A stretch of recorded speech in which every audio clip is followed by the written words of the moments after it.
That's always a bit of an obstacle. Thank you. Welcome to the first meeting of this municipal year. Please be seated, everybody.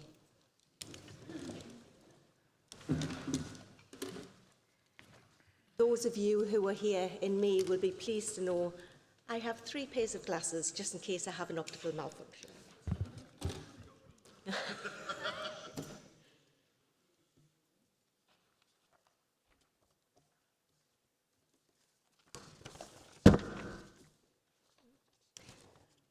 Right, thank you everybody.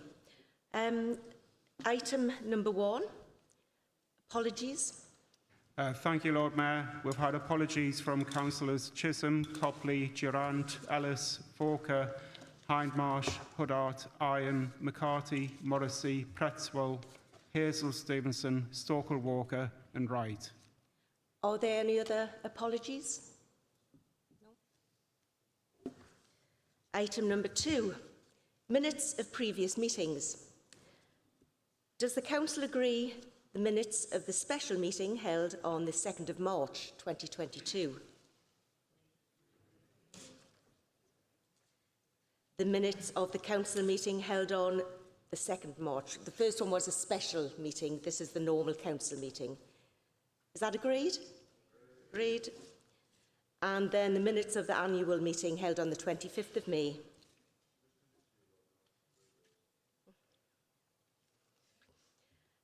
Item number 3, official announcements. Can I call upon the Leader of Council, Councillor Kemp, to briefly address Council?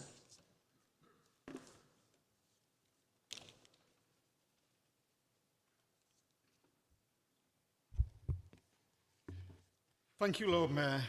I appreciate that this might not be custom and practice, but then again, it's not been a regular occurrence to have a new Leader of the City Council. So thank you for allowing me an opportunity to address the Chamber tonight. I am, of course, incredibly proud and humbled to be elected as the Leader of the City Council. It truly is a privileged position, and I will commit, along with the Labour team, to do my very best for the City and its people. I am, of course, proud of what has been achieved by a Labour Council in Newcastle, but after a decade in control and with new leadership, it's the right time to review our policy and practices to make sure that what we do is still appropriate to current circumstances. Lord Mayor, Newcastle is a beautiful city, but it has stark health and wealth inequalities. We are facing a cost of living crisis, and we know people are going to have an increasingly difficult decisions to make. Existing inequalities have been made worse by the pandemic, but we will always fight back. We will do this with a focus on protecting our most vulnerable, investing in our children and young people, creating jobs, improving our neighbourhoods, supporting innovation, and delivering on our carbon neutral action plan to ensure that every recovery is green and sustainable. We need to get the basics right, recognising that council services directly impact on the lives of our citizens wherever they live in the city. We have identified 3 overarching priorities for the administration, and these are reducing child poverty, tackling the cost of living crisis, and working towards net zero. And I look forward to bringing regular updates to Council. My administration has huge ambition for our city. We will work with our communities to develop a clear long-term vision for Newcastle in which the voice of every neighbourhood is heard and civic pride is our priority. Thank you, Lord Mayor. Thank you, Councillor Kemp. Councillor Cott, would you like to reply?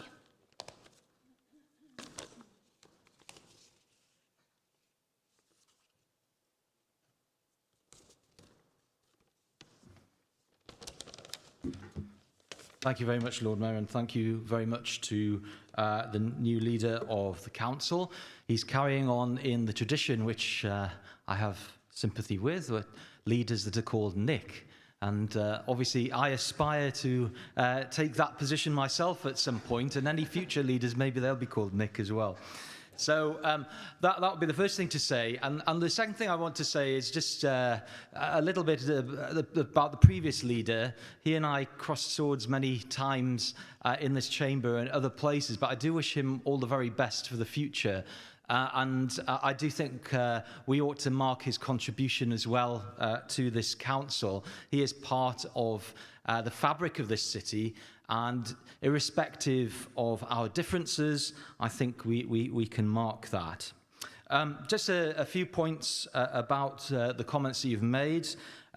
As an opposition, we will always work constructively with the administration on issues where there is common ground, but we will also challenge the council and your cabinet in relation to areas where we think you maybe need to do some work. And I'm interested in your 3 key priority areas, because I think those are very critical areas for the city around tackling child poverty, where the council and its partners need to work hard to make a difference. Cost of living, we'll be talking about tonight, and net zero and climate change. Those are really important issues for us. I would also perhaps suggest you think about 1 or 2 other things as well. Fixing basic services, that's an issue that's raised with us quite regularly. And I also think there's some work to do around rebuilding trust between local residents and the council. And those will be issues we'll certainly be interested in moving forward. And I look forward to the opportunity we have in this chamber, all of us, to debate the key issues, and that we all work hard for the residents of this city and tackle the inequalities and make lives much better for everyone. So thank you very much, Lord Mayor. Thank you for allowing me to speak. I look forward to our further discourse, conversations that we'll have, robust discussions that we'll have over the next period. So thank you very much. Thank you, Councillor Cott. Agenda item number 3, official announcements. I call upon the leader, Councillor Kemp, to briefly... Oh, sorry, I've done that bit. Sorry, stupid me. Actually, something else I need to say. There's a virtual briefing session tomorrow at 5 p.m. Can I just remind everybody? Just make a note of that. Thank you. Agenda item number 4. Correspondence. Does Council agree to receive the letters from the Minister of Tech and Digital Economy, the Minister of Welfare Delivery, HM Treasury and the Home Office? Oh, Councillor Taylor?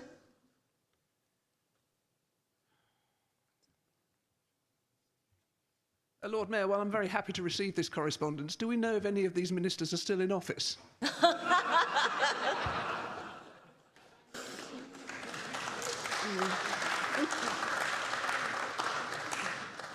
Watch this space. Agenda item number 5, the petitions. We have 2 petitions. Now, I'm looking around and I'm... Right. Councillor Stone will present a petition on behalf of the residents of Melbury Road.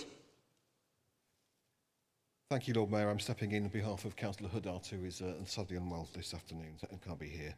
This petition is from the residents of Melbury Road and adjoining sections of Jesmond Park East and Jesmond Park West. We, the undersigned, being residents and council taxpayers living in the Jesmond Dean Conservation Area, wish to register our concern at the deteriorating condition of the roadway surface on Melbury Road and Jesmond Park East, which are acknowledged by the Council's Highways Inspection Survey as being in the worst condition, and ongoing parking congestion from commuter parking, which has worsened since the introduction of a resident parking zone in adjacent parts of Jesmond Park West. We call upon the City Council to investigate these concerns and take appropriate steps to address them. Thank you. Thank you, Councillor Stone. Can I now call on Councillor Byrne, Cabinet Member for a Connected and Clean City, to respond? Thank you, Lord Mayor. Apologies for being slightly out of breath. I've just been on the roof of the library. I want to thank Councillor Huddart and the residents for drawing my attention to this issue. I think the best way forward would be for me to meet with them on site so they can show me themselves what their concerns are, and we'll take it from there. Thank you. Thank you, Councillor Byrne. The next petition will be presented by Councillor Ferguson, calling for road safety improvements on Back High Street.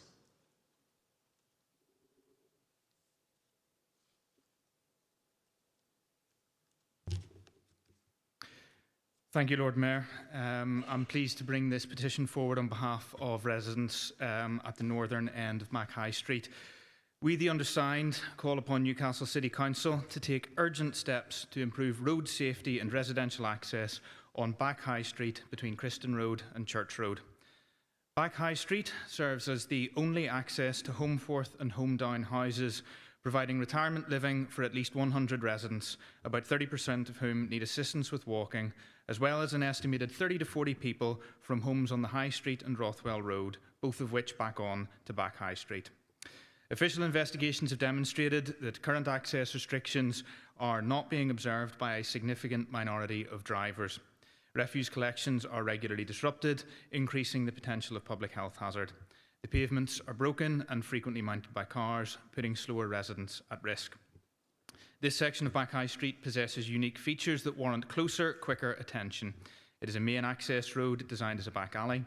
The residents using it are more likely to be older, and it must continue to serve as both main residential access and rear alley. We, the undersigned, call for the Council to swiftly bring forward a plan for consultation with residents through the low traffic neighbourhood scheme, if applicable, to put residents' mind at ease, improve their quality of life and prevent serious accidents occurring in the future. There are 96 signatures in total. Thank you, Councillor Ferguson. Can I call on Councillor Byrne again to respond? Thank you, Lord Mayor, and thank you, Councillor Ferguson, and to all of the residents who have drawn this to my attention. I absolutely share the concern that accessibility must be available to all residents in the city. So I would be very happy to, again, come and look at the issue myself to work out what the best ways forward would be. So please get in touch. And I would extend that invitation, in fact, to anybody who has concerns. Please get in touch and I will look to do site visits where there are areas of concern. Thank you. Thank you, Councillor Byrne. Agenda item number 6, public question time. One request to address Council tonight has been received. I will now invite Claire Bethel on behalf of Keep Our NHS Public North East to address Council. Thank you. Further to the deeply flawed Health and Care Act 2022, North East and North Cumbria Integrated Care System is responsible for commissioning all health care for the City of Newcastle upon Tyne from 1st of July this year. There are potentially a number of problematic areas associated with the new integrated care system, and some of these difficulties may be addressed and remedied locally through attention to the wording of the constitution of the new North East and North Cumbria Integrated Care Board. Issues that need to be clearly stated within the constitution include the ICS commitment to maintain a comprehensive health service, free at the point of need and accessible to all residing in the area. The need to exclude representatives from private sector organisations on any ICS ward or committee. A commitment that NHS providers are the default providers of health services. Rigorous scrutiny, transparency and accountability with all new contracts. A commitment that anyone who needs emergency care while present in Newcastle will receive the necessary treatment whether or not they're registered with a GP in the area. A commitment that the Integrated Care Board will include a counsellor from each local authority and representatives from the range of health professionals and patient groups. This will uphold local democracy and transparency. A commitment to hold all meetings of boards and committees in public, making papers available and welcoming questions from the public. The requirement for the full assessment of health and care needs and availability of social supports prior to a patient's discharge from hospital. The need for all NHS providers within the area to adhere to nationally agreed pay terms and conditions as negotiated with NHS staff unions. I would be grateful if you would please outline what Newcastle City Council is doing to promote these issues when in contact with officers of the integrated care system. And please confirm that Newcastle City Council upholds the principle that the NHS must be comprehensive, universal and free at the point of use and based on the clinical needs of patients, not on the new Integrated Care Board's financial considerations. Thank you, Claire. I will now call upon Councillor Gilgower, a Cabinet Member for a Healthy and Caring City, to respond. Raising these very important issues. As you've pointed out, many core elements of the integrated care system, the ICS, are set through a national mandate via NHS England, and are underpinned by legislation in the Health and Care Act. While local authorities have a role to play in the success of the ICS, we do not have the power to set commitments on behalf of the ICS or the power to enforce changes to the North East and North Cumbria ICS constitution. We do, however, have some influence over how the ICS evolves and can, and indeed have, suggested amendments to the constitution through the Joint Management Executive Group process. You'll be aware that the North East and North Cumbria ICS covers 13 local authority areas, soon to be 14. Each of these places has its own preferences for how the ICS should work, the commitments it should set, the ways in which it should work, but where we can have the most influence is where there is alignment between local places, and we are working to ensure that collaborative structures between officers and members of different local authority areas are built into the ICS.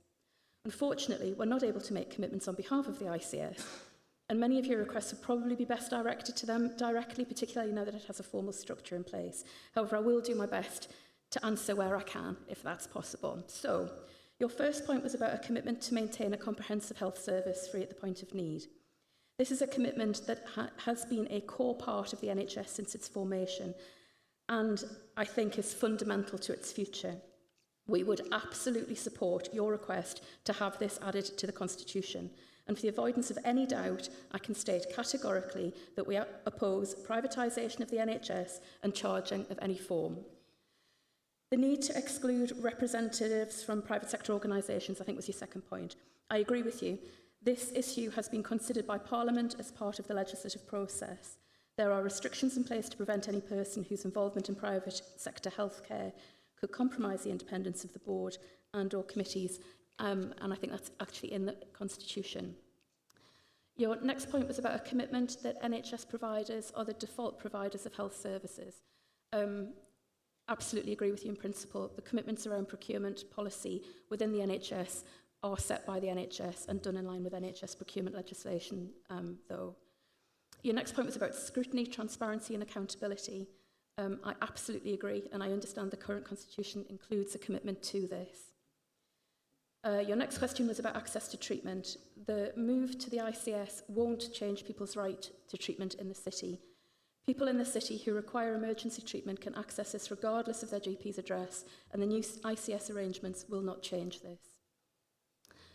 Your next point was about a commitment that the board would include a councillor from each local authority area. Unfortunately, due to the size of our ICS, it's not considered possible to have a councillor from every local authority on the board. We have, however, negotiated to have more local authority representation than is set out in the national mandate, so we have 4 rather than 1. I hope the introduction of ICPs will be a space where local politicians can influence ICS policy, though, and to hold the ICB to account. Your next comment was about holding meetings in public and making papers available. I understand it's a national requirement for boards and committees to be held in public, and again, I think this is already included in the Constitution. And your next point was about assessment of health and care needs prior to discharge from hospital. As you'll be aware, the national move to the discharge to assess policy during the pandemic meant that full assessments for individuals for their individual ongoing support needs were moved to take place outside of hospital once a person had returned to their long-term living environment. This was replaced by the hospital discharge and community support guidance earlier this year, and the same approach applies with no long-term decisions about a person's care and support being made while they're in hospital. For many people, this is a positive change, as it means they can return home sooner and that their ongoing support needs can be assessed once their long-term recovery is clearer. Wherever long-term assessments take place, the whole system in Newcastle is committed to ensuring that people have the appropriate support to leave hospital safely. And I think your final point was about nationally agreed pay terms and conditions. NHS providers must and do adhere to the nationally set pay terms and conditions for the NHS workforce. My understanding is that the Health and Care Act does not change this requirement. And finally, Lord Mayor, I'd like to offer reassurance that I have raised issues and many concerns about the ICS via the Local Government Association, in meetings with the Department for Health and Social Care and with the Shadow Health team, and I will continue to do so. Thank you. Thank you, Councillor Kilgour. Claire, if you would like to reply, you have up to 1 minute.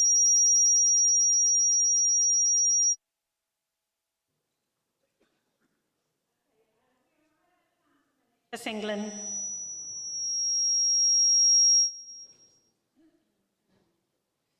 Okay, we're aware that plans from NHS England outline a much reduced councillor and public involvement in decision making regarding our future health services. This is a huge cause of concern, as this does of course lead to a direct reduction in local democracy. This situation is both appalling and a disgrace.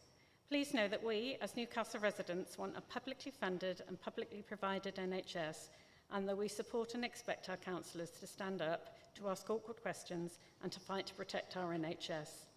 As from yesterday, we have all benefited from 74 years of public health care, and we need our councillors now to play your part in ensuring that the NHS remains for future generations. Thank you. Thank you, Claire. You're more sure if you want to go, if you exit the side. Thank you. Agenda item number 7, Overview and Scrutiny Committee Report to Council. This will be moved by Councillor Cott.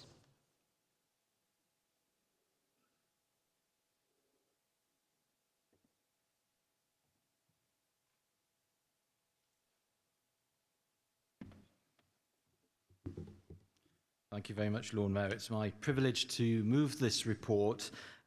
It is actually a truncated report. It has material in it from 2 municipal years. There's a very long explanation as to why that is. But just to let you know, the intention in future will be to bring an annual report to this equivalent meeting following on.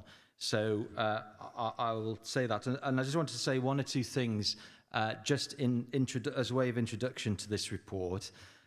First of all, I want to thank everyone who's been involved with scrutiny, members of our scrutiny committees, all of the people who have come along to those meetings, outside agencies, cabinet members, officers, all people who've contributed positively. I think the other thing I would want to mention is a tribute to my predecessor, Councillor Anita Lower, who was a very able and formidable chair of Overview and Scrutiny Committee, and she set a course which I'm trying to follow in terms of good practice. I also wanted to thank also previous Vice Chair of Overview and Scrutiny Committee, Councillor Sylvia Copley. She and I worked together, I think, very well, but only for a short time, and I wish her well for what she has gone on to do in Cabinet. And I just wanted to say 1 or 2 things just about the nature of scrutiny. You'll see in the report that scrutiny touches quite a lot of the business of council, and there's quite a lot of work that has been undertaken over the last couple of years. Good scrutiny is, I think, about challenge. It's about members challenging constructively. It's about influencing policy and decision-making in this authority. And there are a number of examples of how we've been able to do that in our general discourse and conversations at the meetings, in terms of the work in which we do with task and finish groups, in the work around the budget consultation. I think there are always things that we can do better, and I'd be interested in views about how we can do scrutiny better.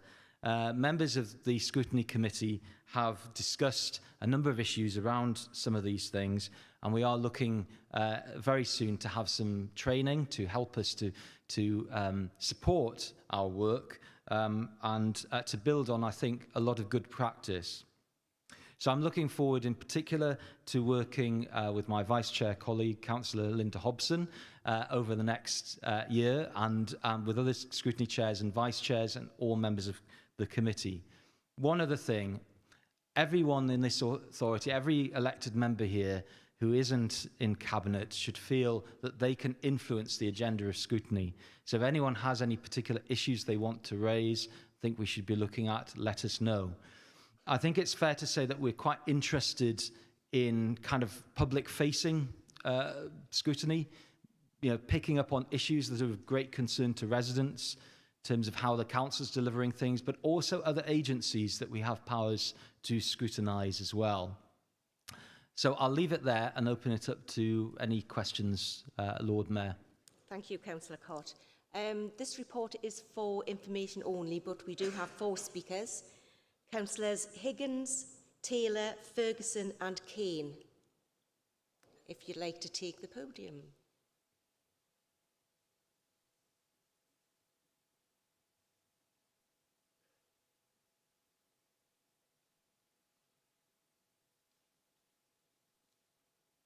Councillor Higgins. Is my microphone on? Thank you, Lord Mayor. Can I first of all say, in welcoming this report, how much I enjoy being a member of Overview and Scrutiny, which is always a challenging and stimulating experience. We don't always agree, and at times I have found myself in a minority of one with regard to my own views on a number of topics, but I like to feel that all opinions from everyone are valued and appreciated. I would also like to thank everyone who has contributed to the committee over the past 12 months, and I would join Councillor Cott in mentioning the outstanding role played by Councillor Anita Lower during her many years as chair. Anita is no longer with us, of course, but she is fondly remembered and will be sadly missed. I would also like to thank the officers who provide so much information and support for the committee, but in particular my thanks go to Karen Christen for her hard work, professionalism and total integrity. It is also refreshing to see that we have amongst us on the committee some of the new intake of elected members, including my Benwell and Scotswood colleague, Councillor Susan Anthony. From my own early days on the council, I know that they are going through a steep learning curve, but I would like to offer them some words of reassurance. The scrutiny guidelines say that scrutiny members do not need to be experts in the areas that they scrutinise. And nowhere is that more applicable than in my own role with finance and budget scrutiny. I often stare blankly at the myriad of figures in a state of bemusement and hope that I can shape a few questions that at least give the impression that I have a degree of understanding. Whether I am successful in this, I don't know, and maybe Councillor Ferguson, as chair of that committee, might be best placed to answer. However, in due course, I look forward to these new members making a valuable contribution to the committee in the year ahead.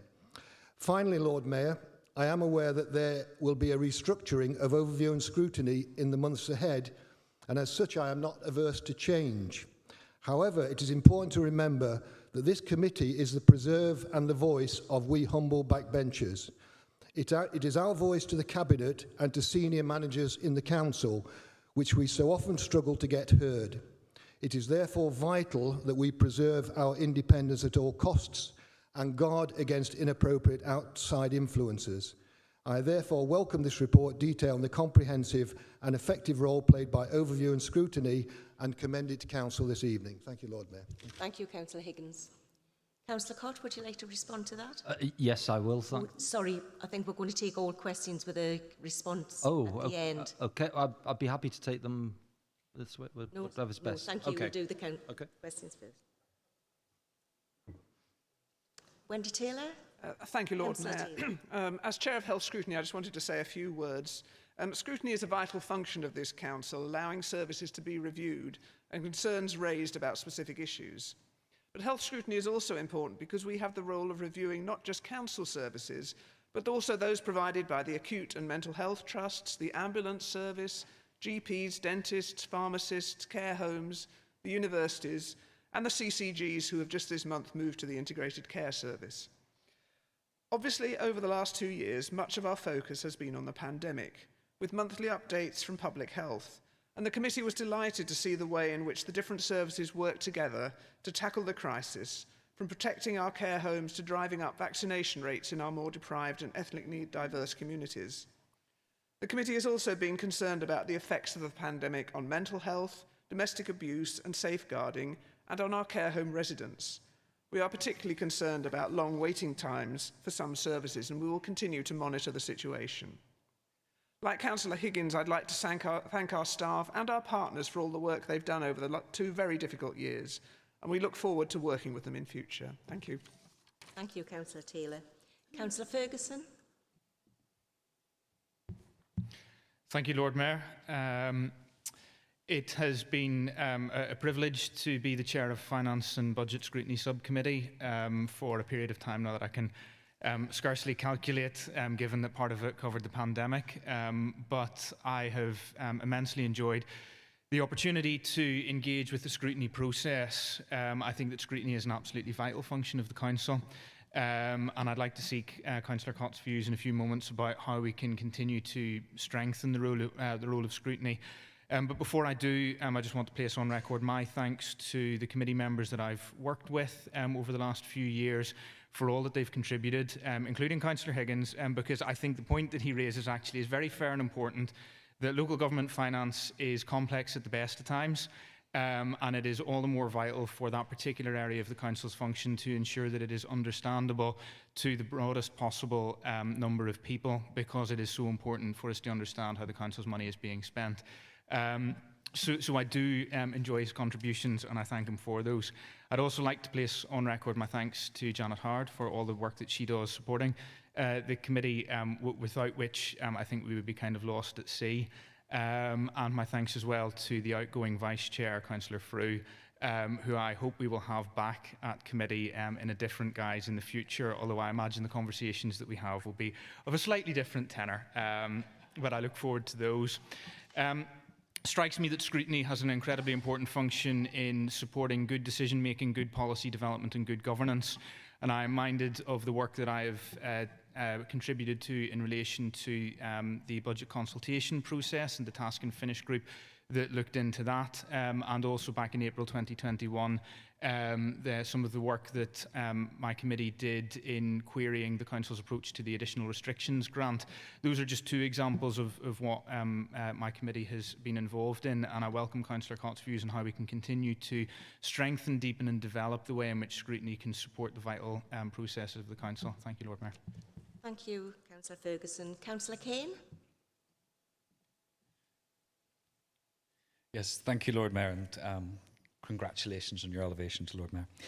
I have two queries. One follows on from what I think all the other speakers have spoken about how vital scrutiny is to holding the Cabinet to account. But I must admit, as a panel member, I often find the responses from Cabinet somewhat unilluminating.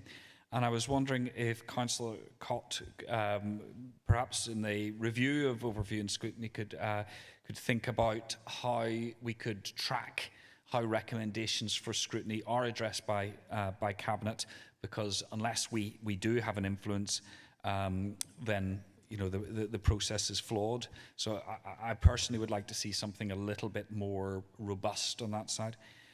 The other question was about the Climate Change Committee.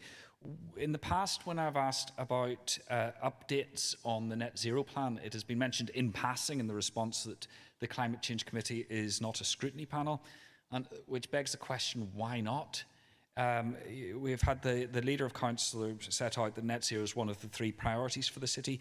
So if the main panel looking at that is chaired by, well, originally chaired by the then Leader of Council and more recently by the Cabinet member, there's a certain amount of marking their own homework. So I was going to throw a suggestion into the pot that to make it more effective, the Climate Change Committee should become a scrutiny panel. Thank you, Lord Mayor. Thank you, Councillor Kane. Councillor Cott, you may now reply. Thank you very much. So a number of useful points, I think, there. Councillor Higgins, I think your comments are really important. I think in particular I liked the point you raised about scrutiny being independent and being able to drive its own agenda. And I know we have actually some very capable members of Overview and Scrutiny Committee and other scrutiny committees who will ensure that that remains the case. Yes, there are going to be some changes to scrutiny, as you've made us aware of in this meeting, but these things are known, and we will work through those. And as chair, my aim will be to make sure that the conversations that we have about that new structure will enable us to continue to be that independent voice and that challenging voice. That's really important. And I think you'll find that on this issue, you won't be in a minority. And I always welcome your comments and questions at Overview and Scrutiny Committee, because you have a lot of knowledge and it's good to bring that to bear on some of the issues. But you're right, You don't have to be an expert to be on scrutiny. And I think it's really good that we've got some new members on scrutiny, some of whom are new to council, some have maybe had cabinet roles previously. It creates a very good melting pot of different ideas and perspectives, and I'm looking forward in the next municipal year to working with a number of people. So I think all that's really important, and at any point you want to discuss any of those issues with me in more detail, please feel free to get in touch. Councillor Taylor's points were very important. I particularly was struck by the sense in which health scrutiny in particular has that relationship with outside bodies. I think one of the things that I think is really important is that generally the kind of partnership working and the work of other agencies in the city is subject to scrutiny, as well as council services, and the work that health scrutiny does with our key partners is really important in all of that. And it creates, I guess it's important in terms of governance. It creates a sense of collaboration, which is also good for better decision making in the longer term. But it also helps to create a culture that all decisions are open to scrutiny. And I guess that's a thing to think about generally in terms of scrutiny. One of the important things about scrutiny is the culture. And the culture we have in scrutiny has to be about kind of working hard to probe and as I was saying before, to be constructive, to be challenging, but for other agencies and other services within the council to be accommodating towards that and to be open to scrutiny, to be open to challenge, and that's really important. And I know there are a couple of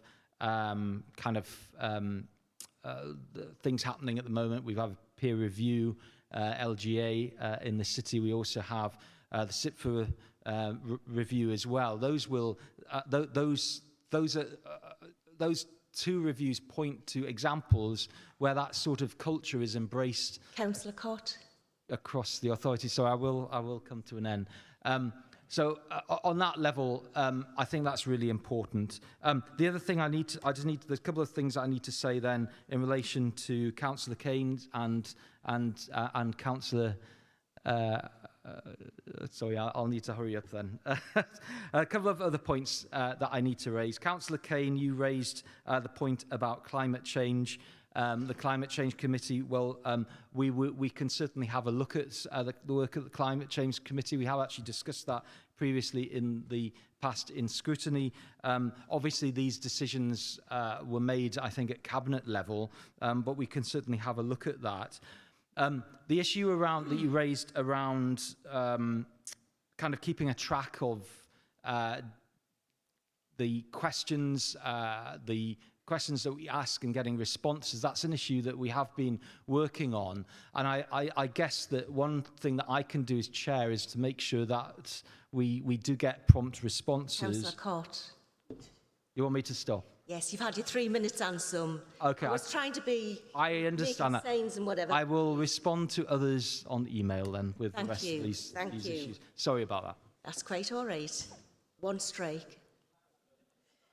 Does Council agree to receive the report? Thank you. Agenda item number 8, questions by members. We have one oral question which has been submitted by Councillor Kane regarding the Council's waste policy. I will call on Councillor Byrne to reply. We have 2 supplementary questions from Councillor Taylor and Councillor Keynes, if you would like to take your places near the podiums. Thank you. Councillor Byrne. Okay, thank you, Lord Mayor. At the City Council meeting on 6th of November 2019, Councillor Keynes' proposed notion of motion for a zero waste city was later amended so that the amended motion read, Council resolves to ask Cabinet to consider adopting a citywide target of zero waste to landfill as soon as practically possible. I'm not trying to be pedantic in raising this, just to make sure we're clear about what was agreed. So the Council's vision in the waste strategy is a Newcastle that is clean, green and sustainable, that wastes less and recycles more. Cabinet agreed this strategy back in March 2019, and requested that an annual report is provided setting out progress with a waste strategy action plan. Reports were provided in 2020 and 2021, and the Year 3 annual report is planned for Cabinet this coming July. The Waste Strategy Action Plan states that we will develop a future waste treatment and disposal model which builds in flexibility and ensures the long-term stability of waste management for the residents of the city through to 2030 and beyond.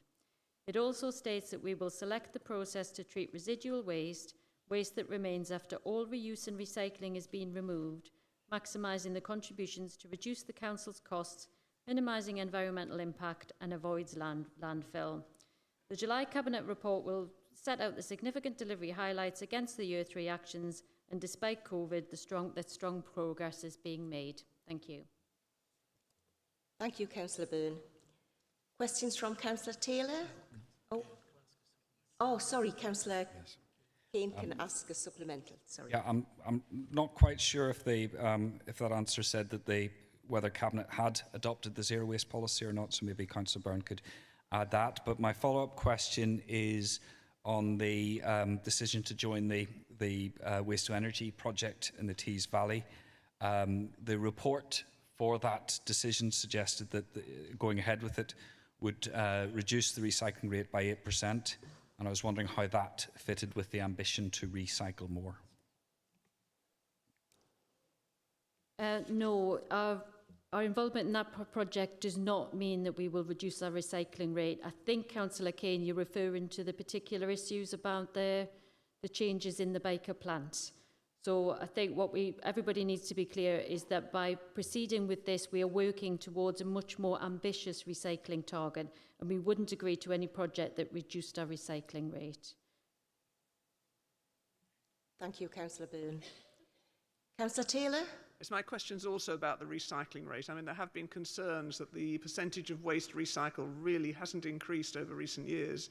And one of the problems is the contamination that occurs, particularly in communal bins. And that obviously reduces the value of the recycled materials. What is being done to deal with this problem? Because it's been going on now for several years. We've got a team that works on engagement with residents, because obviously contamination is something that it comes because people don't always understand what they need to put in their bins, or recognition about what is and isn't a recycling bin. So there's been some very effective work done by the team to educate, inform, and where necessary then take recycling bins away. So I would be happy to come back to you, Councillor Taylor, with a more detailed account of what's being done. But I absolutely share your concerns, and it's very important that we make sure that everything that is recycled can be. Thank you. Thank you, councillors. Councillor Keynes. Thank you, Lord Mayor. This isn't about recycling. I'm a great advocate for reuse and renovation. I have been known to wield a claw hammer and a drill in remaking pallets into planters. What I'm really keen to know, I think it's another aspect of recycling which maybe we don't give enough attention to. What's the council currently doing to encourage reuse of materials? And what plans do we have to support and encourage businesses and residents in the reuse and renovation of all those things that tend to get thrown away? Thank you. Thank you, Councillor Cairns, for raising a very important point, which is obviously ideally we want to reduce and reuse, and recycling should be the third element. Again, the engagement team is working on encouraging reuse where possible, encouraging donations to charity shops, and that's something that we would like to develop further. We're also looking at some of the ideas that have been developed in Greater Manchester, where you're actually got more around the repair and reuse as well.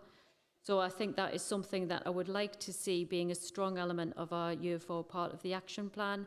I'd be very interested in any ideas and suggestions that people have from elsewhere.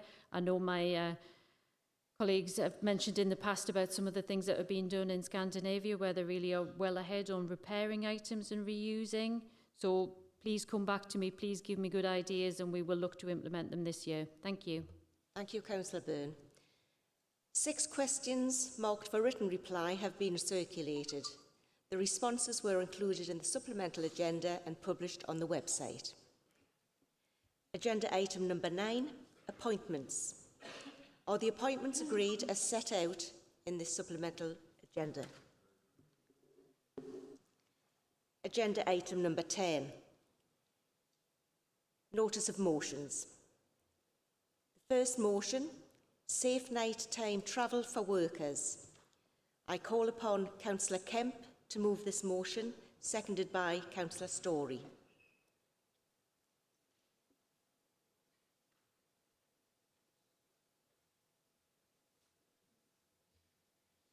Thank you, Lord Mayor. I'm delighted to bring forward this really important motion. The Get Me Home Safely campaign is a joint campaign developed between Unite's passenger and hospitality sectors and supported by their Equality Department. And we, the Labour administration, are pleased to support this motion and feel that it is simply the right thing to do. The basis of the motion and the purpose of the campaign is rooted in the concern for the safety of workers, not just women, though it is frequently women, who work late and in social hours, particularly those in low-paid jobs who cannot afford taxi travel home and rely on buses or other forms of transport, at times resorting to walking despite the late hour as they simply cannot afford the fares. Experiences such as sexual assault, verbal harassment, violence and stalking are sadly all too common for workers in sectors with unsociable working hours. A 2021 Unite survey found that over 60% of hospitality workers who responded had either experienced or witnessed sexual harassment in the workplace. A recent government survey found that 57% of women say they do not feel safe when using public transport. 84% of women said they felt unsafe waiting for a bus after dark. A survey conducted by Plan International UK in 2018 showed that as many as 38% of young girls aged 14 to 21 have experienced verbal harassment, including sexual comments in public places, at least once a month. Whilst these may not be everyday occurrences, any single incident is one too many. Such experiences have a knock-on impact in other areas of the worker's life, often resulting in stress, anxiety, and absenteeism. Journeys to or from work at night can expose workers to violence, the threat of violence, or fears about personal safety and security. Research shows that women feel particularly vulnerable when travelling to and from work, waiting at a bus stop in the dark, walking at home at night, parking your car in an isolated spot. These statistics and facts are absolutely horrifying, and they all relate to people who are simply undertaking their employment, most often in the service industry, providing service to others who are out enjoying themselves, or in the care sector where they are looking after the most vulnerable members of society. For many, due to the nature of the working hours, access to public transport is simply not an option, and the cost of a taxi prohibitive. So what this motion proposes is the need for safe transport home from work. We know many workers across the UK find it difficult to access safe transport following a late shift, and we are painfully aware of the possible consequences for them journeying alone at night. Instances such as the brutal kidnap, rape and murder of Sarah Everard are a stark reminder of why we need this campaign, why this is a workplace safety issue. The guiding principle of this motion is to actively encourage all employees in our city to provide every worker who works past 11 p.m. safe travel home. Surely it is a fundamental right to be able to travel to and from work safely. So we're asking that through the development of the licensing policy to include additional criteria when considering late opening applications from licensed premises dependent on venues providing free transport home for nighttime shift employees. This will significantly benefit the safety and well-being of our whole community, especially hospitality workers and particularly women who often cannot afford or access safe transport options late at night. I commend the motion, Lord Mayor. Thank you, Councillor Kemp. Councillor Story, would you like to speak now?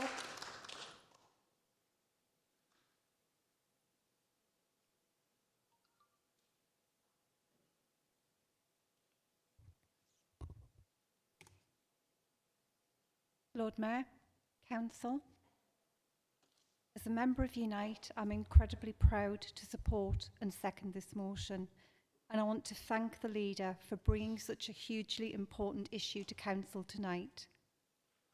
This motion could not be more pressing or needed, as only a week ago, another woman was brutally murdered on the streets of her hometown while making her way home. Zara Alina, a beautiful, talented 35-year-old woman, was killed just minutes from her own front door. I, like everybody in this chamber, am sickened and I'm broken by the news, and we must act.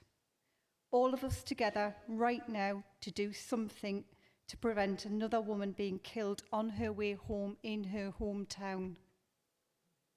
I imagine the fear that she must have felt. Friends, I've felt some of that fear, a tiny fraction of that fear, but I've felt it many, many times. And like so many women in this room, my life, my entire life, has been lived in the shadow of the fear of what could happen to me. What could happen to me, what might happen to me, in fact, what has actually happened to me more than once on my way home. I've got 3 minutes to make this speech, and 3 minutes won't cover all the times I've experienced sexual harassment, misogyny, and sexual assaults on the way home. I want to make it very clear that there is nothing exceptional about me or the experiences that I've had. Every friend I have has similar stories to tell: the flashing on the way home from school, the man on the bus who rubs himself against you when you're holding your brand new 2-week-old baby in your arms. Yes, that actually happened, and that happened to me. And that's why I and every single one of you in this room should, and I know you will, support this motion, because we've a chance tonight to do something positive, something that will make a real difference. Faced with such an overwhelming pandemic of violence, largely against women in our society, we can feel powerless, we can feel like we can't make a difference, but we can, and tonight we will. We can make that journey home safer, and the leader has already told us why that's important. Journeys to or from work at night can expose workers to violence, the threat of violence, fears about their personal safety and security, and research evidences that women are particularly vulnerable when travelling to and from work. This motion gives this council the power to consider attaching conditions to our licensed venues, powers that compel those in the hospitality industry to put measures in place to get their staff home safely. That will be a huge reassurance to many people on a shift tonight who don't know how they're going to get home safely. They haven't got the money to get home, they don't know how they're going to do it, and they'll spend their entire shift worrying about that. So let's ensure here in Newcastle tonight we commit to putting in place real practical measures to get staff home safely. Please support the motion. Thank you. Thank you, Councillor Storey. We have 3 other councillors who would like to speak on this. Councillors Taylor, Gray and Gallagher. Could you take your places at the podiums, please?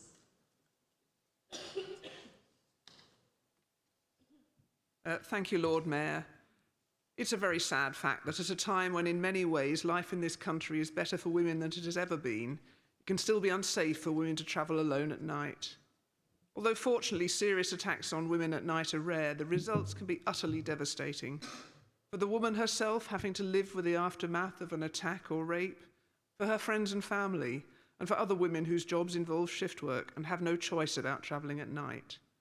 And when, as so sadly happened twice in London recently, a woman is murdered by a stranger when simply walking home at night, the whole community is affected. As Councillor Kemp states in his motion, staff in many workplaces have to work late into the evening or night, and we must make sure they can travel home in safety.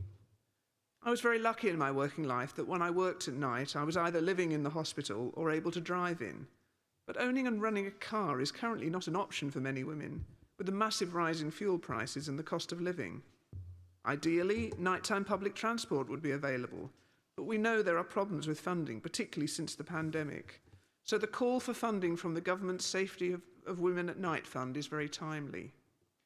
We also need to call on employers to help out and to try and arrange transport home for staff working unsocial hours. And we need the police to take sexual harassment more seriously to make sure perpetrators are brought to trial. I very much look forward to hearing the outcome of the PCC's Safer Streets initiative, and I hope we can look forward to a city where everyone can travel safely at any hour. We're very happy to support this motion. Thank you, Councillor Taylor. Councillor Green. Thank you, Lord Mayor. This motion links more widely into issues for many workers. Not part of the job report, a piece of work that I was involved with TUC and Workers Forum, looked into young workers' experience of third-party harassment. In 2018, it found over a third of 18 to 34-year-olds said they'd experienced some form of harassment, abuse or violence at work, and that the perpetrator was the third party. I've heard testimonies from young workers, particularly young women workers, because we cannot forget that this kind of abuse often has a gendered aspect to it. Young workers speaking out about how they have been stalked at work by third parties and how managers have not dealt with the issue, but told off the worker for raising it. Young workers who have had to be walked to the bus stop and watched as they got on the bus by a colleague as the customer who's been harassing them in the store and has been banned, but has just moved on to another location, the bus stop. Which brings me on to one of the asks of the Unite the Union's Get Me Home Safely campaign, which is to lobby bus operators for mandatory training for transport workers on gender-based violence, to include practical guidance on reporting sexual harassment and assault on public transport. This is something that is incredibly important, along with the measures substantively raised in Councillor Kemp's motion about free transport home for night shift employees. Kim McGuinness, our Police and Crime Commissioner, has also taken a number of steps, including launching Safer Transport Northumbria App. The app was designed to help make it easier for passengers to report any behaviour that makes them or others feel uncomfortable when on the bus or the metro, such as verbal abuse or racism. Huge numbers of bar staff and door staff have received vulnerability training through the Police and Crime Commissioner's Office and through the PCC's Violence Reduction Unit. Now it's time to look after those staff. They too should be entitled to be safe at work, and part of that right is getting home safely. Operators in the nighttime economy have warmly welcomed the training for their staff, and I hope that they will equally welcome the city's commitment to safety of the people that live and work here, and will take responsibility and the opportunity as well. Along with the asks of the motion and those of Unite the Union's Get Me Home Safely campaign, it's important that we look further at what the government needs to do, such as the reintroduction of Section 40 of the Equality Act, which is an also an important step. Lord Mayor, this council and Kim McGuinness, our Police and Crime Commissioner, are taking action on the issues of violence against women and girls and harassment of workers. But we need a government that will also take action, and who knows, we may have that soon. Thank you, Lord Mayor. Thank you, Councillor Green. Councillor Gallagher. Thank you, Lord Mayor. Can I thank the Leader of Council for bringing this motion to us? And can I also thank Leslie for the the very moving contribution she made. I personally have been mugged twice late at night. I've been followed home by people, basically stalked and then mugged quite near my front door. And looking at it now from the point of view as a father, my daughter works in the hotel industry and she works on social hours. Thankfully, she has her own transport, so that's good. So it's one less thing for her dad to worry about. I did work shifts for about 20 years. My employer had an excellent travel policy where if you're on night shift, they picked you up in taxis, and then the taxis hung around and took the evening shift home as they were finishing. And that seems to me a sort of exemplar thing for employers to do, really. And that's how it should always work. And now I'm particularly interested in the aspects of the motion that mentioned licensing policy. I'm a member of licensing, and in fact I have a couple of hearings next week. And one of them is a venue that wants to extend their hours. So I tell you what, Nick, I'll ask that question. I'll ask them, are they providing out-of-hours transport for their staff? I mean, that condition might not yet be enshrined in our licensing policy, but if we in a committee always ask that question, the word gets around, and applicants will come along and know we're going to ask it, and perhaps they'll have something in place even before the policy is written. So, as the motion points out, we can use licensing and other committees perhaps to effect some major changes that will benefit our residents. So let's do it. Thank you, Councillor Gallagher. Councillor Kemp, would you like to reply? Would you like to reply? Happy? Well, Council, is this motion agreed? Yes. Item number 11, motion by Councillor Kane and Councillors Lovett, biodiversity at the heart of the city. I call upon Councillor Kane to move the motion and Councillor Lovett to second. Move the motion. Does Councillor Lovett want to reserve the right to speak or to... Right, thank you. I will then call upon Councillor Byrne to move an amendment which will be seconded by Councillor Kane. Thank you, Lord Mayor. Nature is declining globally at rates unprecedented in human history, and the rate of species extinctions is accelerating. The UK's biodiversity is in the bottom 10% of the world's countries. It is easy to feel overwhelmed by what is happening to our planet, but we cannot allow ourselves to give in to despair. We owe it to the communities in the front line of the climate emergency, to future generations, and to nature itself to take action. Thankfully, the same report that warned of a catastrophic decline in biodiversity also said, it is not too late to make a difference, but only if we start now at every level from local to global. And that is what my motion, presented here as an amendment to Councillor Kane's motion, seeks to do. It is the first step in creating a local action plan for Newcastle. This plan will complement the excellent work on net zero initiated by my predecessor, Councillor Penny Evans. And it will help us become a city that is as famed for our biodiversity as we are for our industrial heritage. It will make Newcastle a place filled with natural spaces that have a proven benefit to mental health.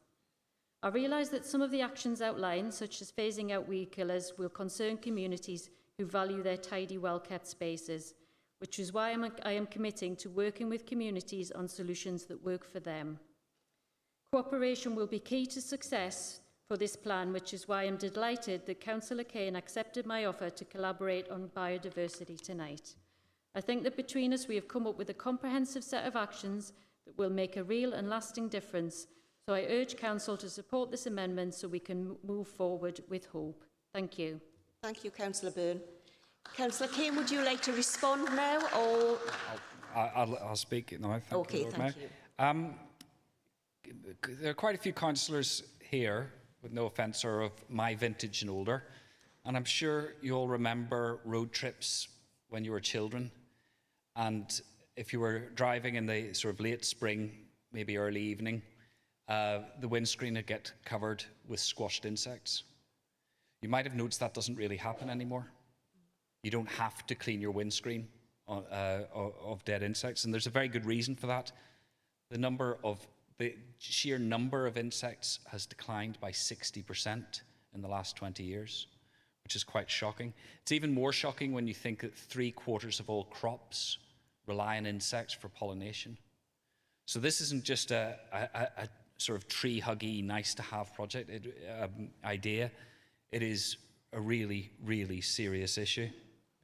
And then there are all the benefits of having lots of biodiversity in the inner city in particular, such as improving air quality, improved mental health that Councillor Byrne referred to, improved physical health, and many other issues as well.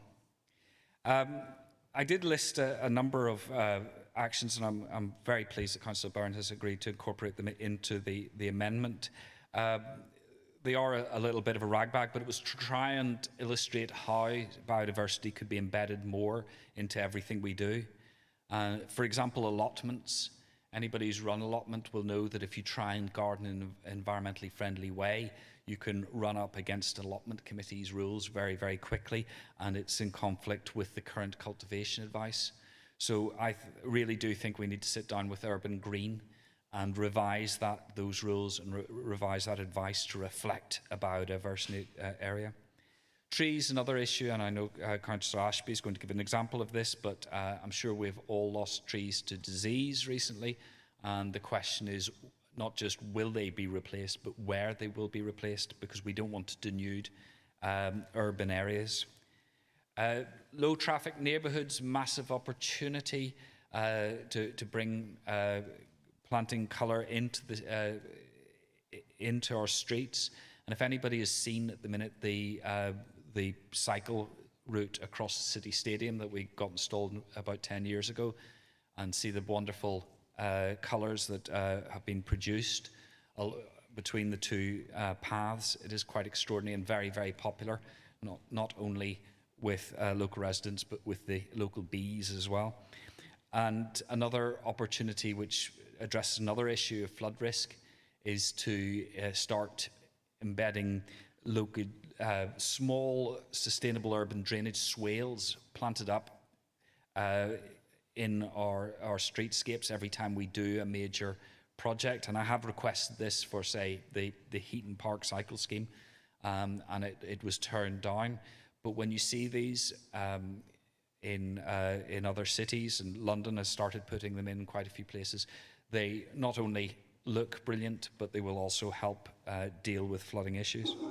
So those were just some of the ideas that I wanted to bring to the table. I'm more than happy to merge these into the issues that Councillor Byrne raises, particularly the one on pesticides, which I must admit wasn't in there because I didn't have time to research it. So I'm really glad that she has added that one in as well, because that really complements the list of actions that I put forward.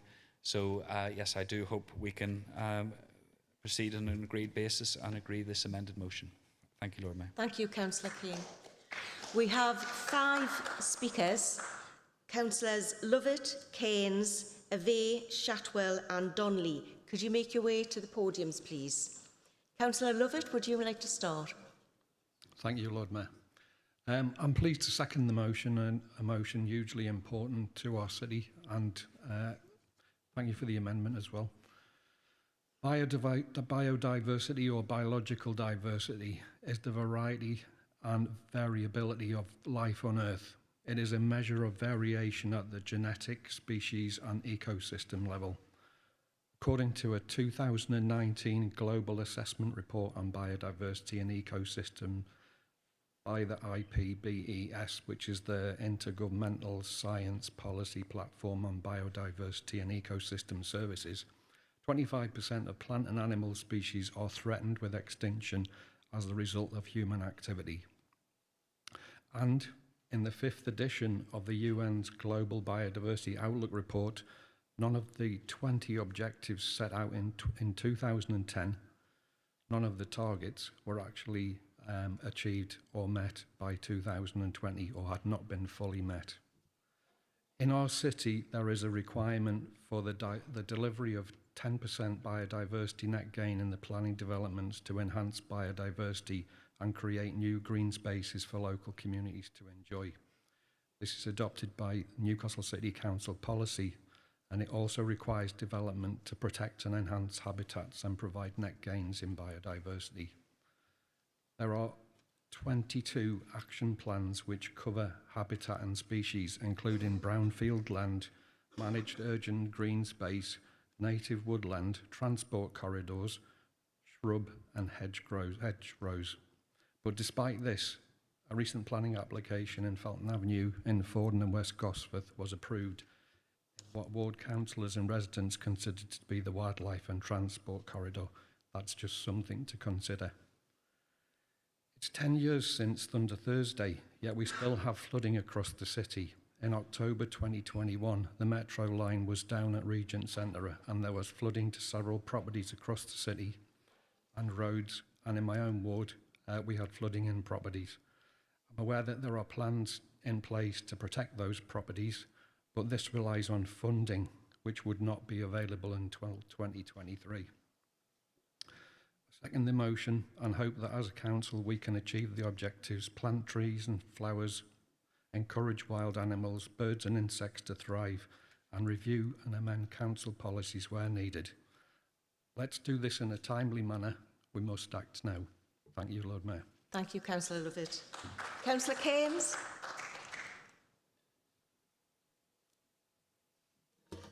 Thank you, Lord Mayor. My focus and speaking is really about the process of how we do this. I think colleagues have already raised the research. I've been looking at research reported by the University of Catalonia from this year that shows that actual biodiversity within and beyond protected areas continues to decline. And this puts into question the long-term effectiveness of mainstream top-down conservation approaches. They demonstrated that bottom-up, localised but joined-up approaches are more effective, but they require strong community leadership and support in order to succeed. For localised approaches to succeed, we need to ensure local involvement in the design and implementation of solutions in placemaking, and to ensure that the benefits are seen locally and actually understood, that communities become local knowledge holders, local knowledge makers.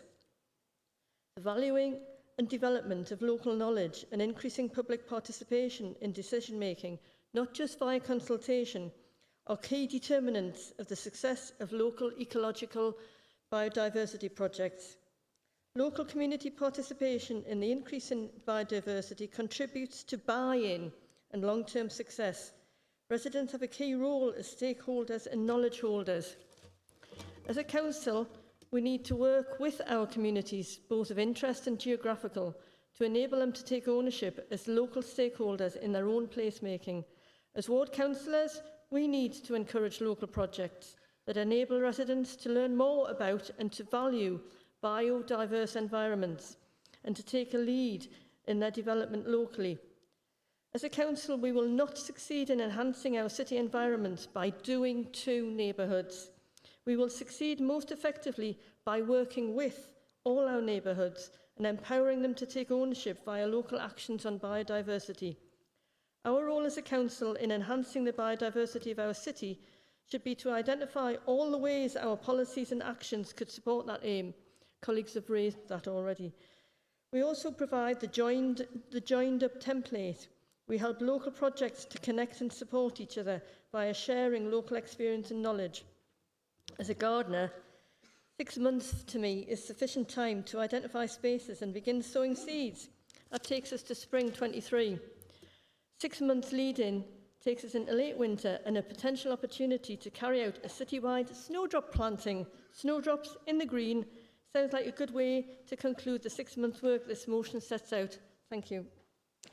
Thank you, Councillor Keynes. Councillor Ashby.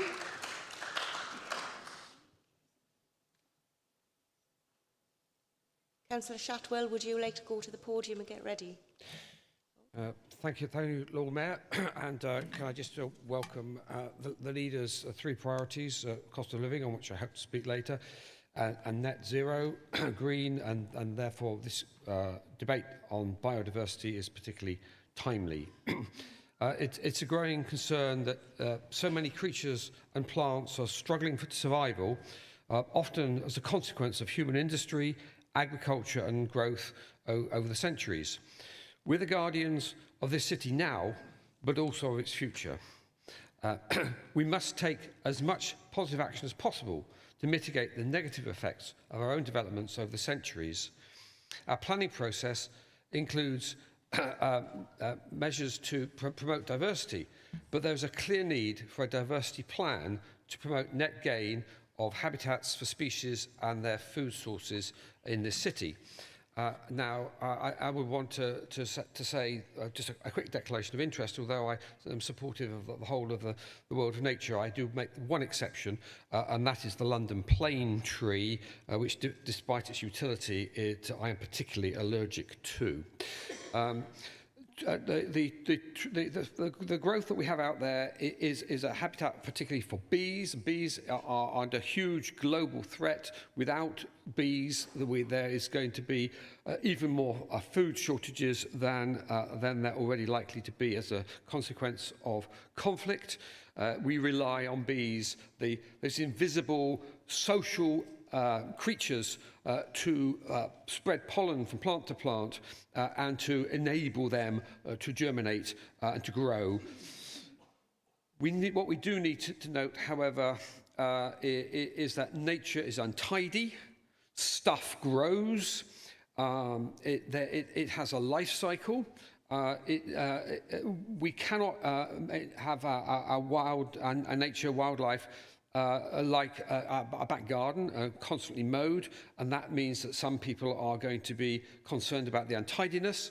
And I think we need to stress to them the upside of this, of nature doing its own thing. I would like to highlight in the role of trees in all of this, not just for the visual amenity, for the pollution that they can suck up, and also for the habitat that they provide for insect life. In Parklands, we have the highest coverage of trees in the whole of the city, but it is only slightly more, as I've previously pointed out to Council, slightly more than the whole of Germany taken together. So many of our wards, our tree cover is way down, and we have to be getting more trees into our urban environment, not just as forests, but in small numbers as well. And in particular, I'd like to highlight to you the Garden Village, where trees have grown, they have reached the end of their life, they have become diseased, we've had to take them out for safety reasons, but we leave a desert behind them, a tarmac desert behind them. We have to work with those communities, as that community there is trying to do, to get more trees, more replacement trees planted in them, and they have reached out to the council to say what can we do about all of this. It is Thank you, Councillor Ashby. Could you? Yep. Okay. Can I just point out that we do also have vandalism of our trees, and the cheap thrill of destroying the future is something, a price that will be borne for many years to come. Thank you, Councillor Ashby. Councillor Donnelly. Yes, thank you, Lord Mayor. It's quite depressing representing the ward of the Outer West, where there's been mass housing development on the green belt. We've lost a lot of ancient hedgerows, woodland, and unfortunately the habitats for wildlife. In many cases, what's happened is the wildlife's being pushed into certain areas like Westover Golf Course as an example. And also recently there's been far more deer, badgers and foxes found on the A69. I would like to hopefully meet up with the Cabinet member to discuss this in further detail. But also I would like to hope that we can work collectively together to look at the impact not only of the green belt, which is being lost, but in the Outer West, the open space, which is currently still at risk. That's in my ward, which is the Chapel Park Middle School site.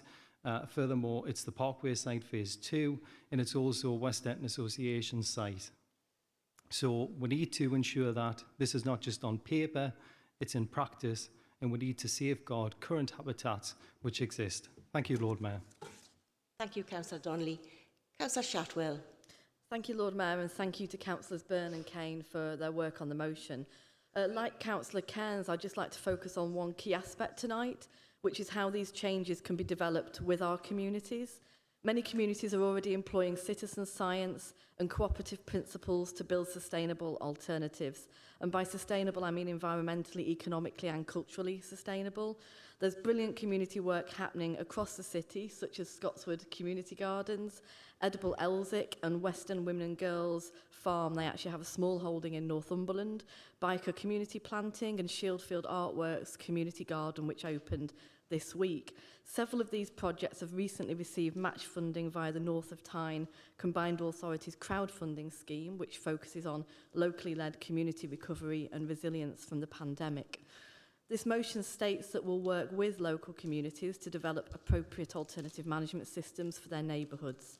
I'd extend this to suggest that these management systems should be based on community self-governance and cooperative principles, something that our dear colleague Nigel Todd was continuing to advocate for before his untimely death.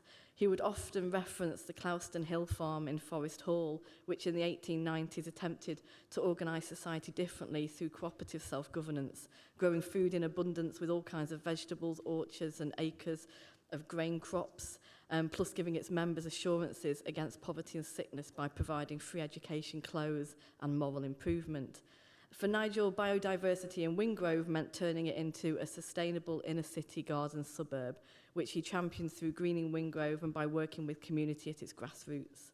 Last month, Greening Wingrove's Wild West End project featured on BBC's Springwatch, which hopefully many of you watched, including the swifts nesting in our 1930s housing estates.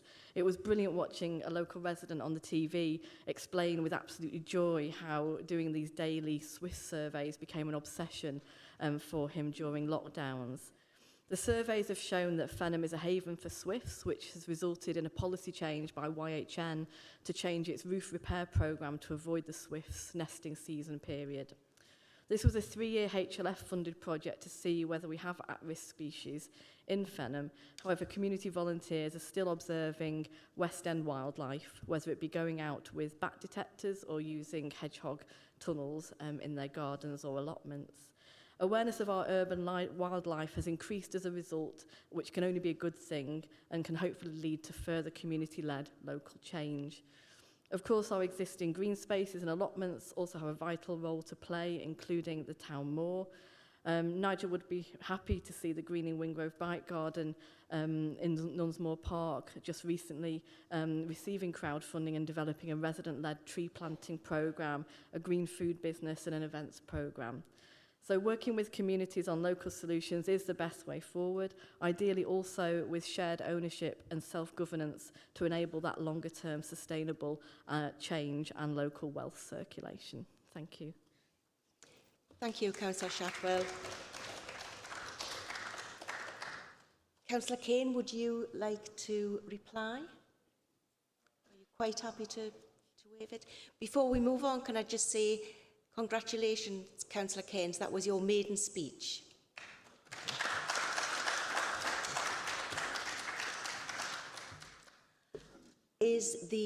Councillor Higgins?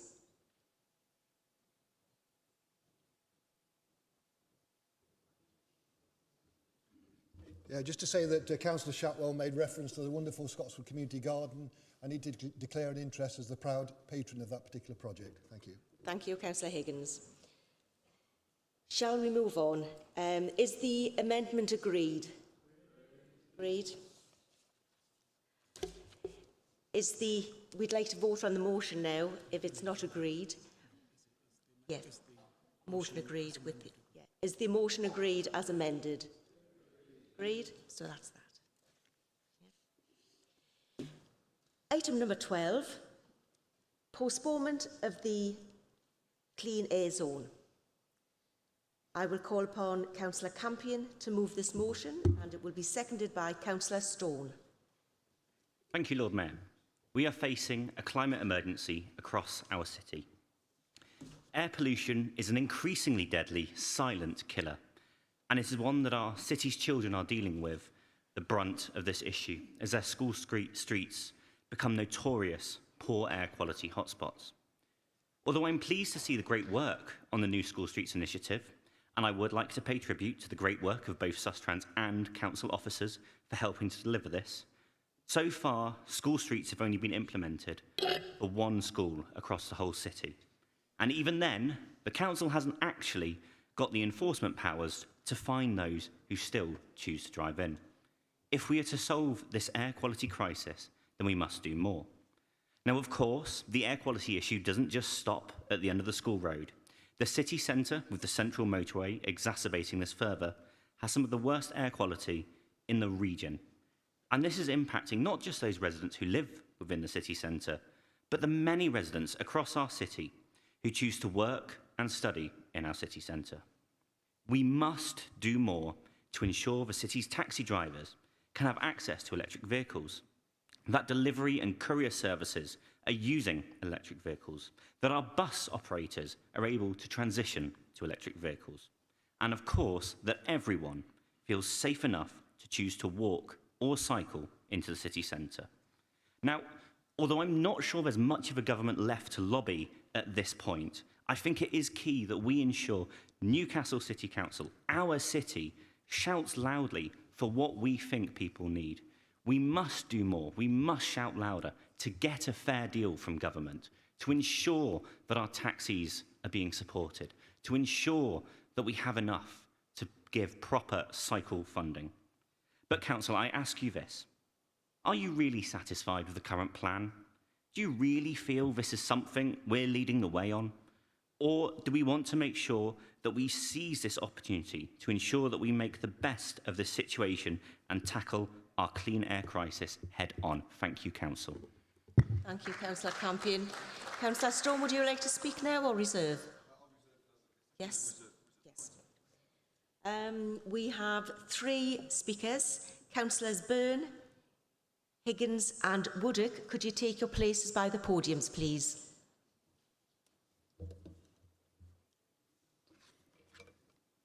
Councillor Byrne. Thank you, Lord Mayor. As I hope I've demonstrated already tonight, I am committed to doing the very best we can to improve the climate in this city, and I will always work with people who are willing to work with me. I'm afraid, however, that I cannot support this motion. There are 2 reasons for that. The first is that I don't think it accurately represents the situation with regards to the clean air zone.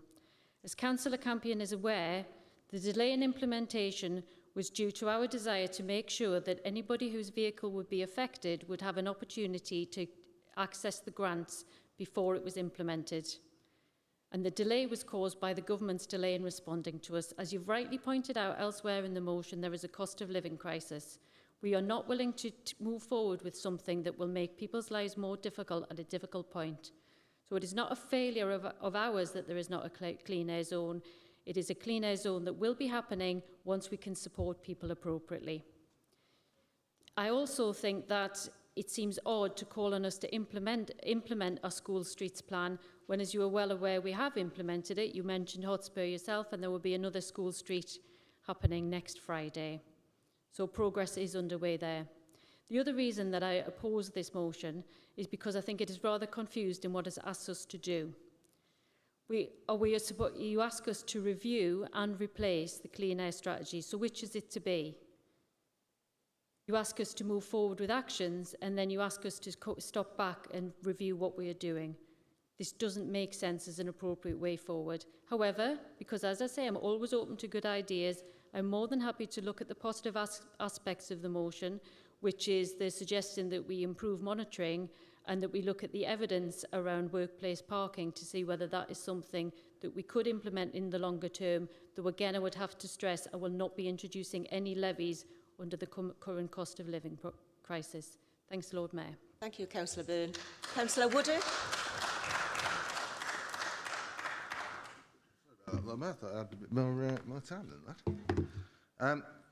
Lord Mayor, the motion that Councillor Campion has put forward rightly points out the rock and hard place the Council's been placed in from the original heady days when the clear air zone covered the whole of the city centre, the coast road, and obviously most important for myself, the either side of Gosforth High Street. Since those halcyon days, we've seen the control area reduce, get smaller, in the hope that someday that smaller area would deliver a more powerful effect on the real pollution that there is in this city. We now have, a bit like a Cheshire cat, a reducing and reducing and reduced until at last there is naught left in an attempt to tackle that real pollution emergency in our city. It's a tragedy, as this motion points out. Nothing the Council is doing would seem to address this, as we have just heard. The court decision still has to be assuaged. Lord Mayor, I will finish by just pointing out Gosforth High Street is already witnessing above pollution levels that are not helped by the bollard dog's breakfast that we've had already outstaying its welcome from COVID days. The ongoing do-nothing attitude this Council seems to continue tonight with does no one, any good. Thank you, Councillor Woodard. Councillor Higgins.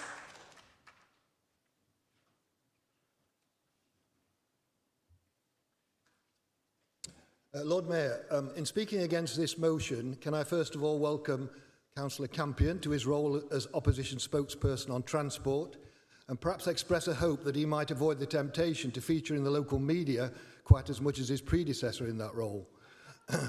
It would also be remiss of me not to mention yet again the endeavours of former councillor and cabinet member Arlene Ainsley with regard to her work on clean air zones in my response to this motion. Arlene faced a huge amount of criticism and at times unwarranted abuse throughout her time as cabinet member because she had the courage to take difficult and often unpopular decisions on reducing car use in the city, and it is regrettable that the party opposite has all too often failed to rise to that challenge in the interests of making our city a healthier place for all. Despite constantly seeking to take the high moral ground on environmental issues, as illustrated yet again by Councillor Campion's motion to Council this evening, we have seen them repeatedly cave into the motoring lobby. Our attempts to close Salters Bridge and similar bridges elsewhere to encourage walking and cycling have been criticised by opposition councillors, fearful of losing a few votes in those areas. They have sought to undermine our consultation with regard to Blackett Street and the city centre, with mischief making in the local media, and repeatedly taking the side of motorists who have been rightly penalised for the misuse of bus lanes around the city centre. I note that Councillor Campion is also advocating following the Nottingham model with the introduction of a congestion charge in the form of a workplace parking levy. However, as we know from similar schemes elsewhere, this would simply give rise to the temptation by employers to pass this cost onto their hard-pressed employees, which does rather contradict his expressed concern that increasing charges on people struggling to get by is undesirable. The truth is that the blame for any delays lies with this shambolic Tory government, who have simply passed the buck to our own and other councils for the improvement of air quality. Councillor Campion speaks of the waste of millions of pounds in a failed approach, when the reality is that we have a Tory government that has abdicated from all responsibility in assisting us and so many other councils in implementing our clean air proposals. Nonetheless, despite this fact, and in the face of challenges brought about by COVID, we have made considerable progress in many areas, including improved cycling infrastructure, introducing traffic-free areas around schools, and pilot schemes for low-traffic neighbourhoods to improve air quality. Can I say in conclusion, Lord Mayor, that at a time of financial hardship for so many, the time is now right to pause for a period of reflection and, where necessary, further consultation. We need to be acutely conscious of the risk of adding a financial burden to those least able to pay as we pursue our goal of a healthier city. Councillor Campion speaks of his lofty ambition to lobby for a meaningful national government policy of grant funding with regard to these proposals. Well, can I remind Councillor Campion that this is precisely what we have been doing now with limited or little success over a number of years? Can I therefore invite him and his colleagues to join us in these endeavours, rather than seeking to undermine our efforts with sniping from the sidelines and motions designed to get cheap headlines in the local media? Consequently, Lord Mayor, whilst I have sympathy for some of the proposals included in Councillor Campion's motion, I do regard it as somewhat mischievous and vexatious, and urge Council to reject it this evening. Thank you, Lord Mayor. Thank you, Councillor Higgins. Councillor Ashby, did you want to speak?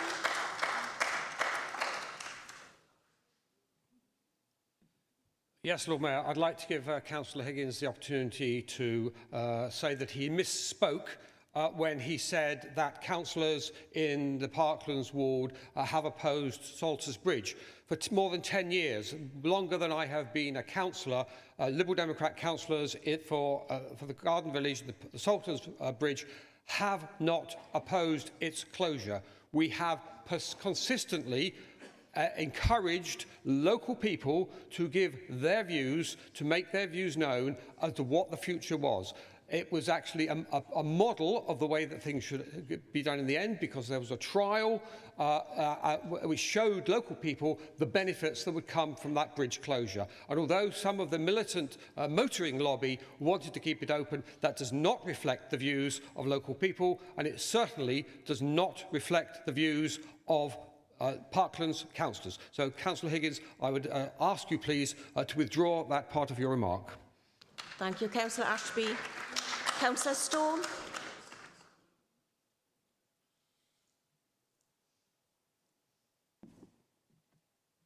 Thank you, Lord Mayor. I welcome the motion which my colleague, Councillor Campion, has introduced and has helpfully set out an alternative approach to on CAS, which I think the Council would do well to adopt, because the fact is that there is a void there at present on what the Council is going to do about this, and there is also a void about what it's going to do about clean air.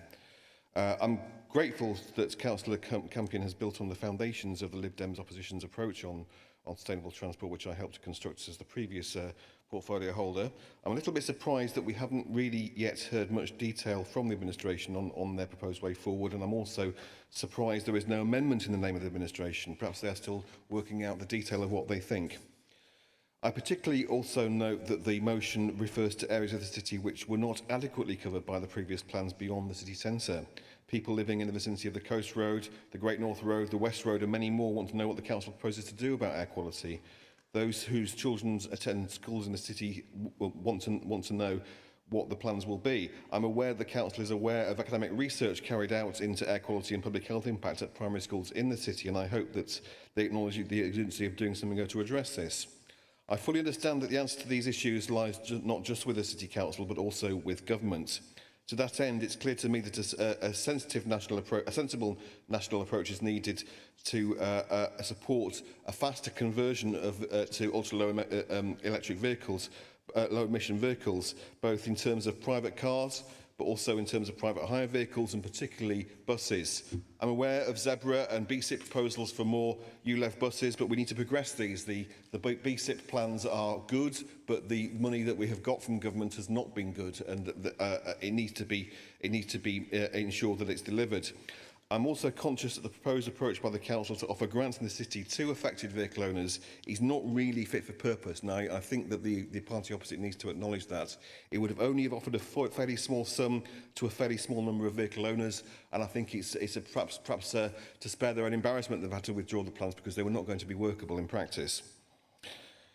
I suggest that the revenue streams identified in the motion offer a viable route to changing this in the future, and I think we are going to confront this maybe when the cost of living crisis is less severe. But we can't solve this problem without looking seriously at this issue, and I think it is kicking the can down the road for the administration to pretend that they can put this problem off indefinitely without eventually coming to any firm conclusions. And I would suggest that during a cost of living crisis, the charging scheme proposed does need rethinking. I know Greater Manchester's mayor is calling for a non-charging CAS for his area. Leeds have decided to drop their plans as they deem that their area is already compliant. So the people of Newcastle do deserve an answer from the administration that they will adopt a non-charging CAS scheme and what steps they will take to support the transition to ULEVs and what their strategy actually is for clean air at the city, because at the present, Lord Mayor, the plans and the strategy are still rather murky. The commitment Councillor Byrne has made on increasing monitoring is one we will happily work with her on. That is one thing we've been calling for some time. But to look at workplace parking but not at levies is really missing the point, I think. And I think you need to do better than that, Councillor Byrne. Perhaps you need to go away and do some research. You do as I've done and go to see Nottingham's example in practice. Go and see what Labour-controlled Leicester are doing. Go and see what Labour-controlled Birmingham are doing. There is ambition on this, and we need to do better on this than Councillor Byrne is offering. Thank you. Councillor Hall. Sorry, Councillor Campion, one more. Oh, Councillor Byrne, did you want to speak? I think Councillor Stormont has misunderstood what I said.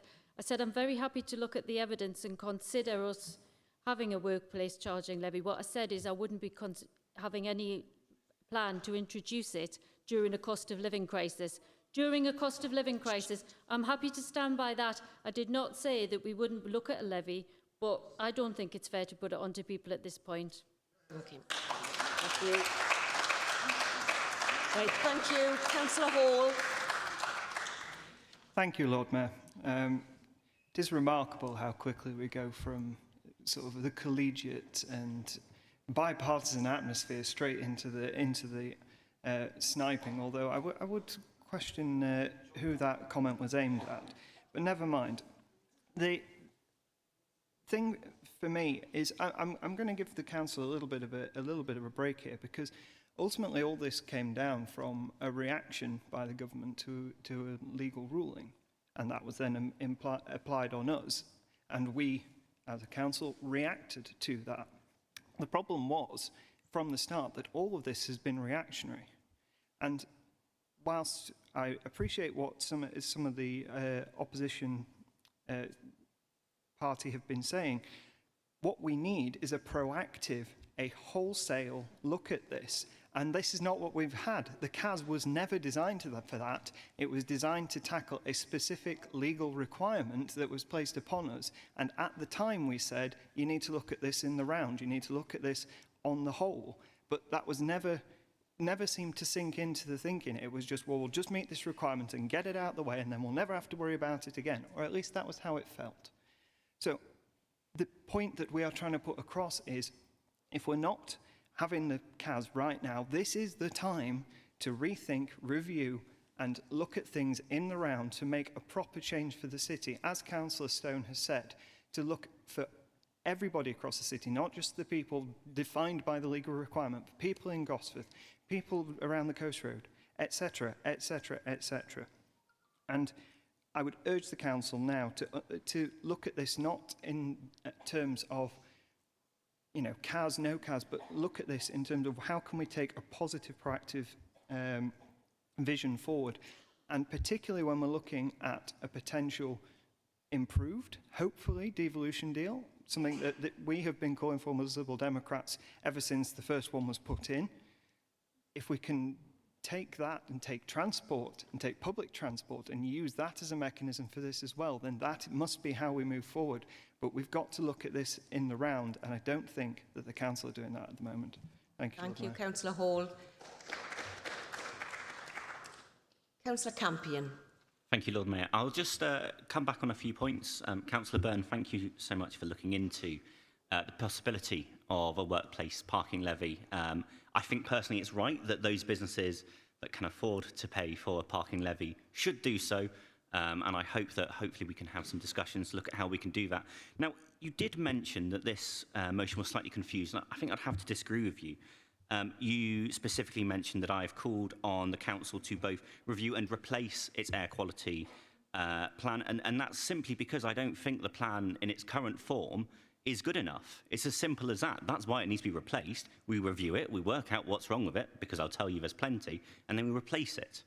Now, not only that, but you talked a little bit about how there was some slightly misleading things in here, and I'd like to actually come back on that, because I don't think there is. Now, I completely stand by the fact that the current CAS scheme is not adequate. It does nothing to address air quality issues outside of the city centre. And frankly, it doesn't do enough to address the air quality issues inside of the city centre. You said that the wasting of, the point on the wasting of £1 million on pursuing a failed approach was incorrect. Well, no, it's not, because we have just wasted money on an approach that simply doesn't work and we're not going to implement anyway. Is that money, therefore, a good use of public funds at a time, as we've all mentioned, of a cost of living crisis? Now, I'd like to come on to my colleague, Councillor Higgins. Now, I love your jest, Councillor Higgins, but I think you've hit on a really serious point here about trying to get things into the press. Well, frankly, if we can get this clean air crisis into the press and get people talking about the fact that the clean air we must have in this city is not being covered, then I think that's fantastic. We must do more to talk about the fact that the air quality in our city is dangerous and it is harmful. So frankly, if that does get into the Chronicle, well, better for it, I say. Now look, I understand that we do not have as much money as we would like in local government. But frankly, we can't keep placing the blame on government's door when there are things that we can and should be doing as a council. So I ask, look, see what's around us, see what we can do better, and let's do better together. Thank you very much. Thank you, Councillor Campion. Is the motion agreed? Hold on 2 minutes, please, colleagues. We have a point of clarification. I'll even come to this one to save time. I just want to be absolutely explicit and clear that we are going to implement the CAS. What we said is we are delaying the implementation until people have had the opportunity to access grants. I'm totally open to challenge about improving clean air and working differently, but it has to be on the basis of an understanding of what is actually happening. The CAS will happen when people have their grants. Thank you. Thank you, Councillor Byrne.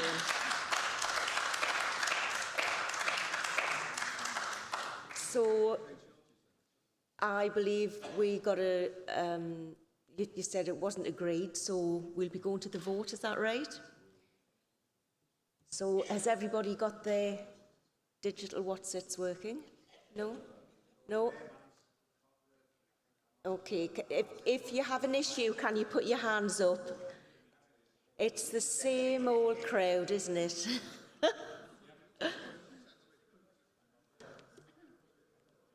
Can we activate the vote? And then we'll take those who can't do it, we'll take those verbally.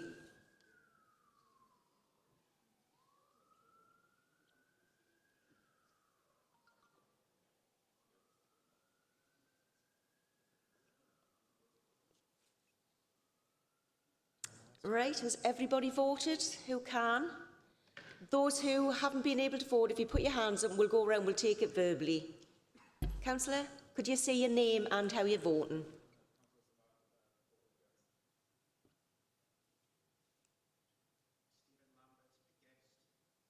Anybody else on this side? Did you hear that? Yes, yep. And abstain. Councillor Keating? 4. Did you want to vote, Councillor?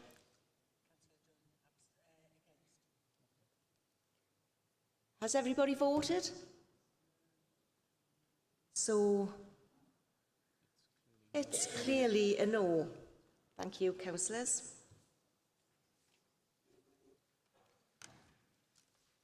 Item 13, motorbikes. Can I call on Councillor Smith to move this motion? It will be seconded by Councillor Donnelly.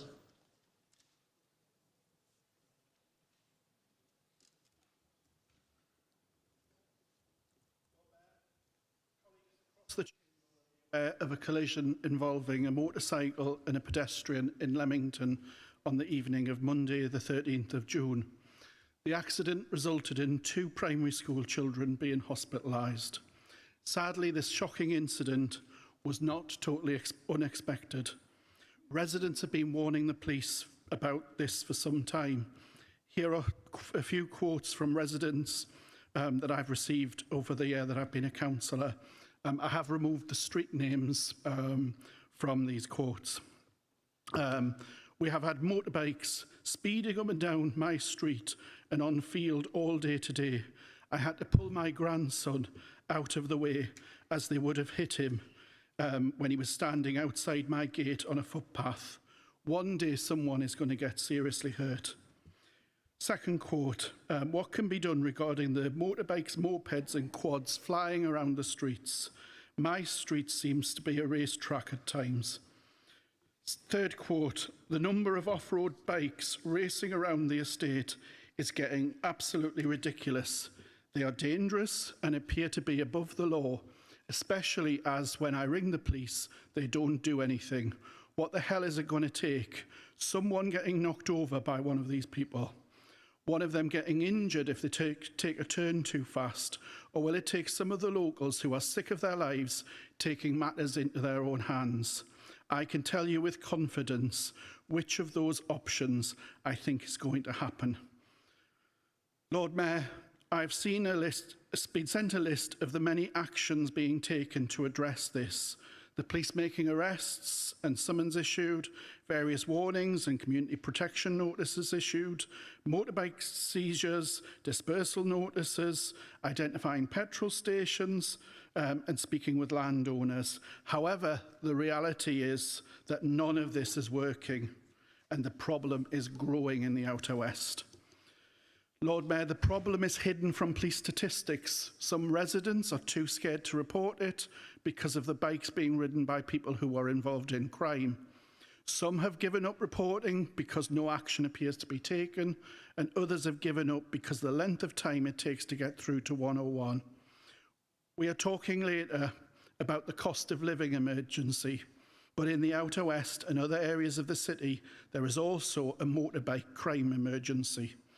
Many residents have told me that they've lost confidence in the police. When reasonable, law-abiding residents talk about taking the law into their own hands, we should all take notice and be concerned. This motion asks for support from this chamber in demanding the powers that the police need and redoubling our efforts to make sure that the problem bikes are not able to move easily from one area to another, sometimes taking advantage of broken council infrastructure. I hope council will support the motion. Thank you, Lord Mayor. Thank you, Councillor Smith. Councillor Donnelly, would you like to speak now or reserve? Thank you. Councillor Barnes, we have an amendment. Would you like to take the podium?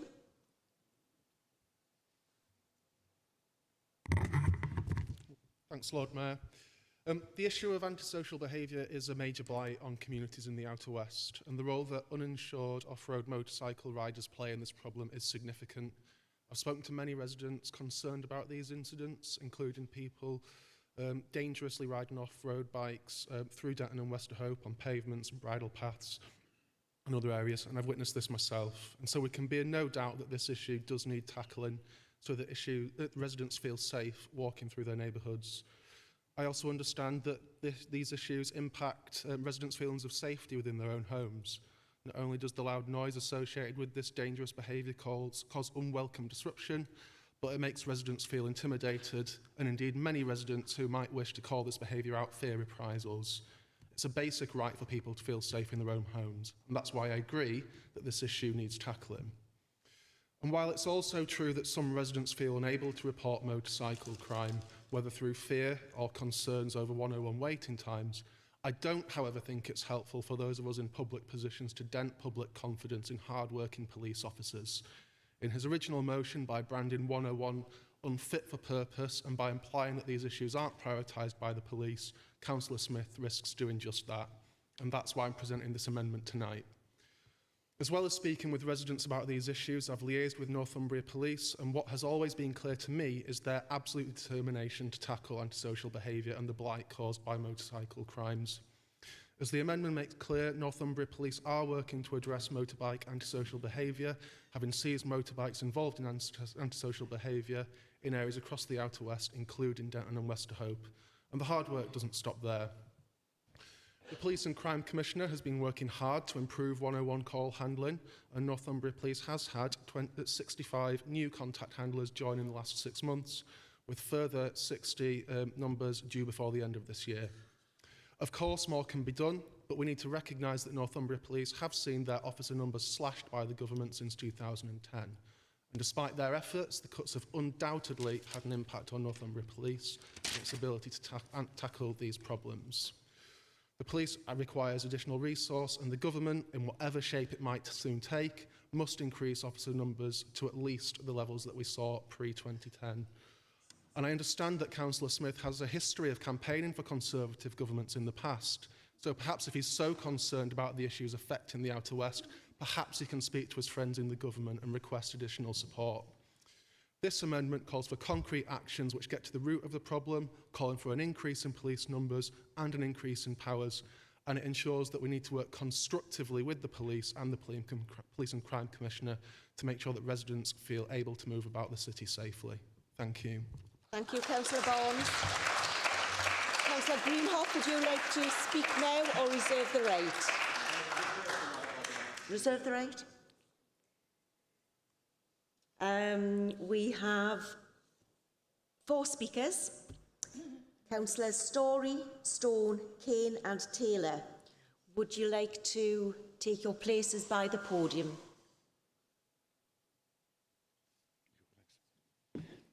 Councillor Story, would you like to start?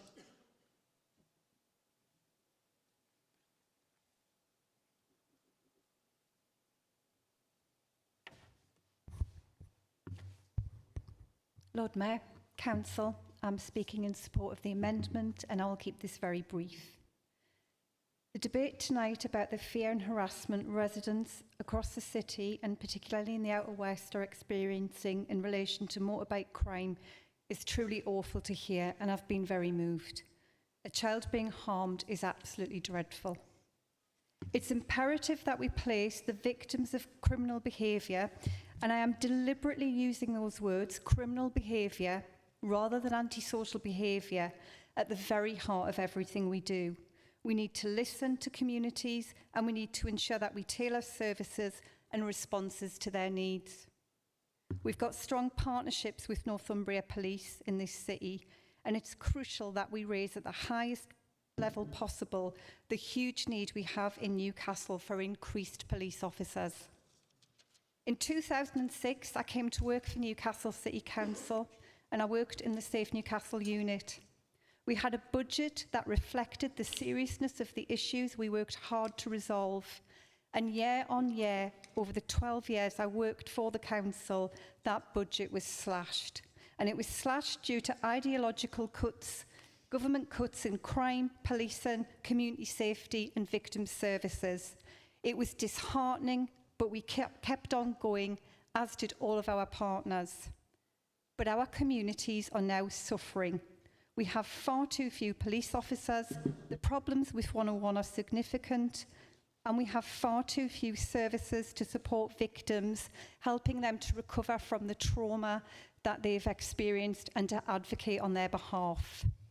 We must ensure we are clear about where this responsibility lies for the dereliction of duty towards victims of crime that we are now seeing. And that responsibility lies with government, and they must do much more to ensure our communities are safe, and we have the resources both here in the local authority and in the police to make sure that that happens. I am speaking in support of the amendment. Thank you very much. Thank you, Councillor Storey. Councillor Taylor. Oh, sorry. Thank you, Lord Mayor. This motion concerns an issue that causes great distress to many of our residents. They have a right to be able to use pavements, bridleways and bridges safely without the risk of injury to themselves, their children or even their pets from dangerous motorcyclists. I've had this problem in my ward, I suspect everybody has, of people driving motorbikes up and down the street or elsewhere in the ward, risking serious injury to other people. And I certainly agree with the motion that this antisocial behaviour should be tackled more robustly by the police, and that the PCC should make good on her promise to prioritise dealing with this type of criminal activity. Where I have concerns about the motion, however, is the suggestion of physical measures to stop motorbikes accessing bridleways and bridges. Any barrier that prevents access by a motorbike will also reduce access for cyclists, cargo bikes, wheelchair users and pushchairs. In my own ward, we've had to ask for barriers on the tram track to be more widely spaced, as getting even a double buggy through some of them is currently almost impossible. As a cyclist, I find it difficult to use some routes, such as the bridge across the motorway by Northumbria University, and other routes where the gap between bollards is very narrow. Such difficulties will not encourage more people to take up cycling. And so in that aspect, I do prefer the wording of the amendment, where it talks about looking at the access to bridleways, etc., to see what could deter motorbikes. But I hope we can come up with measures that will deter motorcycles, but not deter those other users who need access to our footpaths, bridleways and bridges. Please support the amendment. Thank you, Councillor Taylor. Councillor Stone. Thank you, Lord Mayor. I welcome Councillor Smith's motion. I'm conscious that the misuse of motorbikes is a real community concern in many parts of the city. Motorbikes, quad bikes and the occasional unofficial e-scooter sometimes affect my ward, but I've become increasingly concerned of the extent to which this is a particular nuisance in the outer west of the city. I'm aware that this is a genuine fear experienced by residents in parts of the city where motorbikes often make use of the pedestrian bridges and the subways along the A1. I'm conscious there is a challenge here, as Councillor Taylor mentions, in that cyclists and people using mobility scooters or buggies understandably and legitimately want these links to be unencumbered and accessible by all, unimpeded and unobstructed by barriers. But I'm also very conscious that many residents in the adjoining neighbourhoods are desperate for their use by motorbikes to be restricted. And I particularly like to mention parts of Slatyford in this context. I've recently met a Slatyford resident who has reported that this is a persistent nuisance issue and submitted video evidence to the police. The police told her that they'd logged the issue and did little else. The lady then had a concrete breeze block through her windows a few nights later and all her bins set on fire. She reported this attack to the police again. They gave her a crime number and did little else until I raised the matter with the local inspector. Now, I fully appreciate the Fenimore and Scotswood neighbourhood team is overstretched. There aren't enough beat officers on patrol, and I'm not sure to the extent to which motorbike nuisance is their main priority. There are obviously competing issues in the area as well. But I hope that the Council's community safety team, the police area team and the PCC can take notes and can cooperate on a more effective response. Now, I've noted before that the PCC's election manifesto included a pledge to introduce drones to monitor and deter this activity. I question whether it was eye in the sky or pie in the sky. And I've seen this kind of approach being used to great effect, but that was in Ukraine, and I'm not quite sure that the PCC envisages going quite so far as that. But I hope that I would point out that the amendment tries to airbrush that particular part of the motion out. And I would remind the party opposite that it was their PCC's policy, it was the policy she's elected on, and I wonder what she's going to do about it. And the other thing which I would have a slight hesitation with the amendment on is on the remarks about 101. Now, I know this is a particular issue because a lot of people have told me, and I experienced this myself, that it takes at least half an hour, if not more. It can take an hour to get through to 101, and by that point, a lot of people have given up, and that's not really an effective service. Thank you, Lord Mayor. Thank you, Councillor Stone. Councillor Phillipson. Thank you, Lord Mayor. I'd like to begin by saying I have a lot of sympathy with the motion that Councillor Smith has brought before Council tonight. In Leamington Ward, we have suffered for many years with this ongoing problem of antisocial behaviour. I myself and my wife Mary narrowly missed being hit by a motorbike as we were coming out of our back lane with the car by youths riding on footpaths. Residents have regularly complained about the problem, and it's, I believe, by working with the police, local authority officers and others in a collaborative way to tackle this problem collectively that we can bring this under control. It has been successfully addressed in the recent past, but seems to be re-emerging. I would look, rather than demanding of the Police and Crime Commissioner, I would hope the Council will seek to work collaboratively with the Police and Crime Commissioner and Northumbria Police to try and put measures in place to address this problem. And rather than listening to residents who seem to be threatening to take the law into their own hands, I believe it is imperative that we as elected members do all we can to dissuade them from such courses of action and thereby prevent them from being on the wrong side of the law themselves. It is, Lord Mayor, I believe, a problem that can be addressed.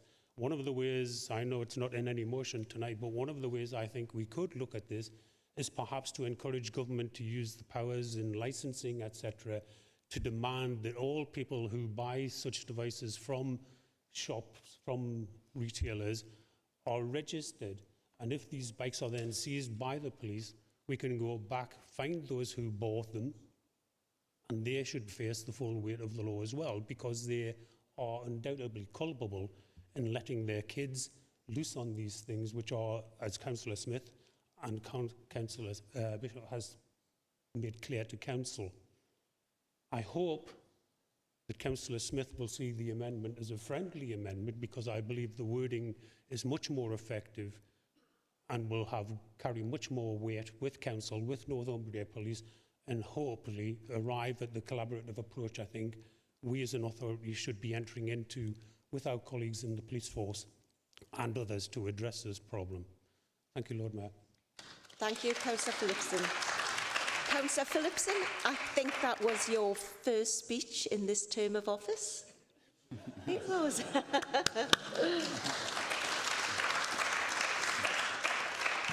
Councillor Keane. I didn't get a round of applause when I came back. Thank you, Lord Mayor. Quite similar to what people have said before. This is a plague and a nuisance and a terrible thing, and the stories of intimidation and fear from some of these incidents is quite harrowing. However, the problem I have with the motion is a specific mention of bridle paths. Bridleways have a legal right of access to not only pedestrians but horses, cycles and other modes of transport, and as Councillor Taylor said, this includes electric wheelchairs, mobility scooters tricycles for less able people, all sorts of things. And as somebody spends a lot of time riding a bike on bridle paths, I can assure you I can't think of a physical barrier which would stop a motorcycle that an electric wheelchair would be able to get through. I should also remind Council that we, not so very long ago, passed a motion to try and remove barriers to the use of cargo bikes on some of these bridleways, and we have a resident who brings 4 children across the A1 every morning to Hotspur School, who incidentally was one of the biggest public proponents for the school street, and he has a real problem getting across the A1 because those bridges are the only safe route without dodging heavy traffic on a massive roundabout, and yet some of the obstacles on there to stop motorbikes would be worthy of tank traps. So slightly reluctantly, because I do understand the feeling purpose behind it, but I don't like the wording of the first paragraph of the resolution of this motion. So for that reason, I'll be voting with the amendment. Thank you, Lord Mayor. Thank you, Councillor Kane. Can I call on Councillor Greenhoff?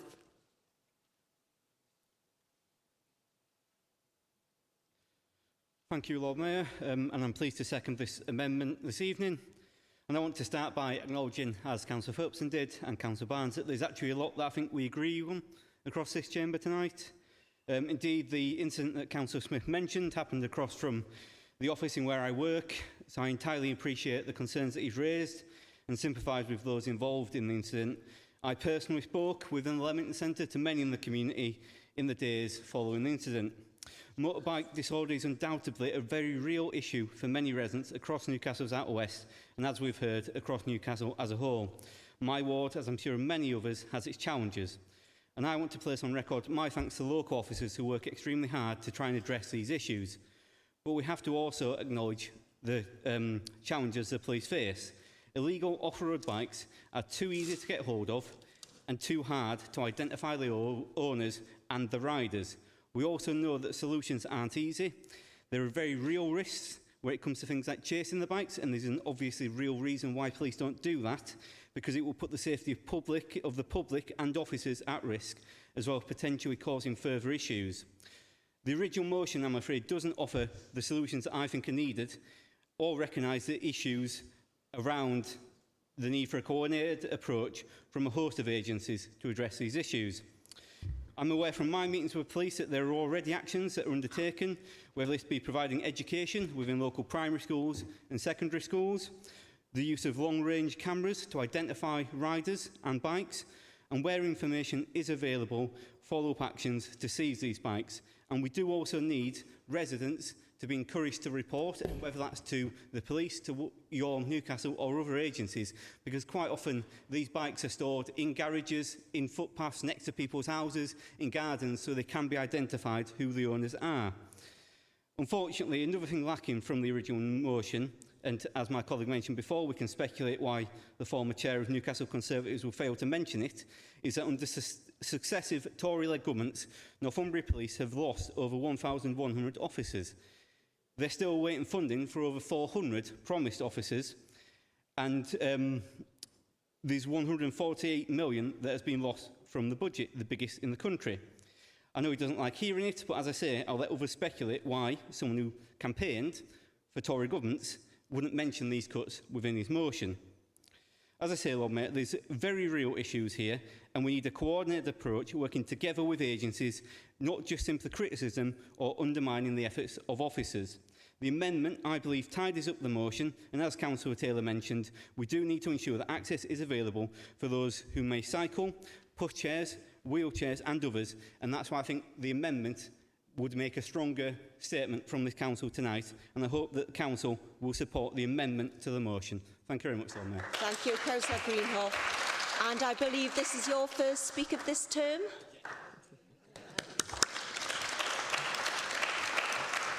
Councillor Donnelly.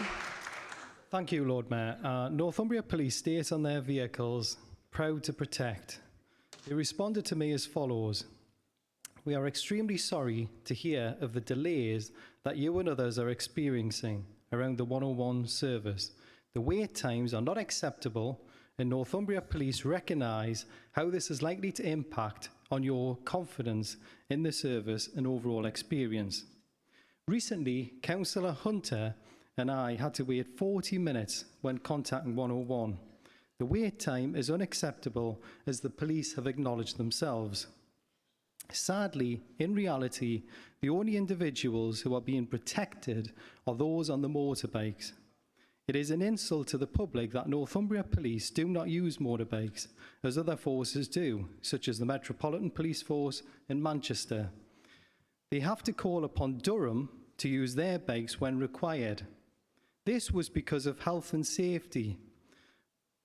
However, what about the health and safety of the public, which seems to be secondary here?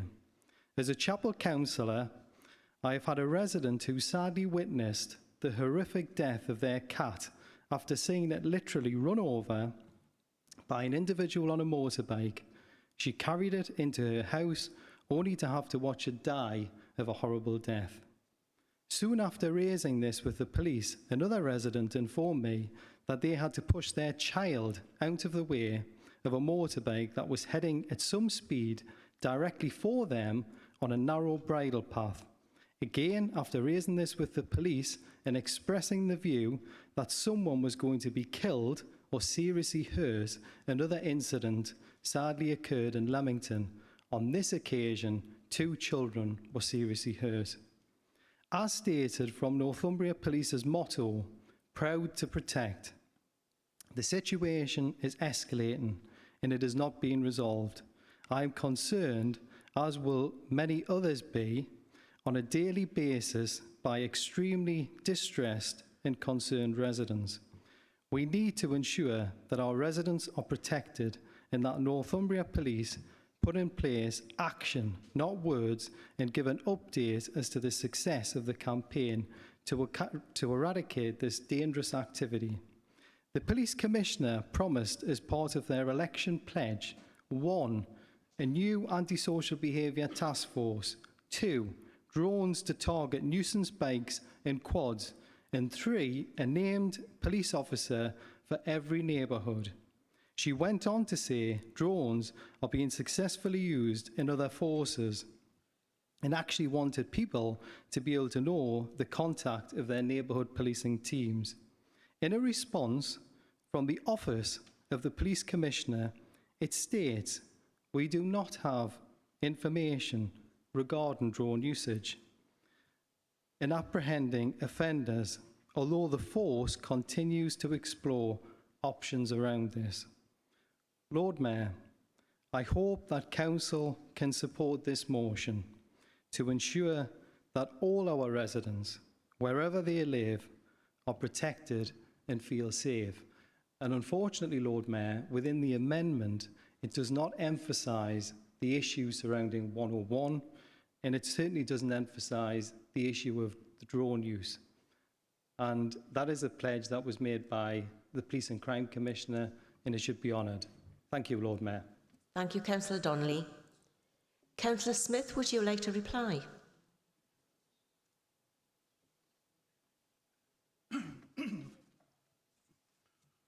Lord Mayor, there seems to be broad support across the chamber to tackle this issue. We need to send a clear message from this council that we believe that pedestrians should be able to walk safely on pavements without worrying about being hit by a motor vehicle. And I think both the amendment and the original motion aim to do that. Lord Mayor, I have to point out to Councillor Barnes that I was elected and I am a Newcastle Independence councillor, thanks to the residents of Leamington. Newcastle Independence was established 11 years ago, and in that time I have not campaigned for any national party. The Police and Crime Commissioner promised just 12 months ago to bring drones out. That is a much more recent event. So if Councillor Barnes and Councillor Greenhoff want to give history lessons, I suggest they remind the Police and Crime Commissioner about the promise that she made. I urge councillors to vote for the original motion, but if amended, I will support the amended motion. Thank you, Lord Mayor. Thank you, Councillor Smith. So we need to go to the vote on the original first. All right. Is the amendment agreed? Do we need a vote? Amendment agreed? Yeah, okay. Okay, Councillor Smith. Is the amendment agreed? Is the motion agreed as per the amendment? Right. Thank you.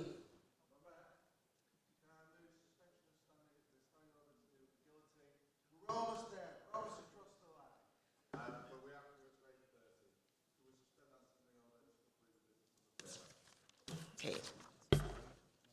Is that agreed?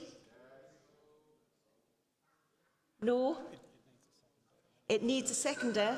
It needs a seconder. Councillor Hall, come on. Do we need a vote on it? Yes? Can we call for the vote? And those who can't vote, put your hands up.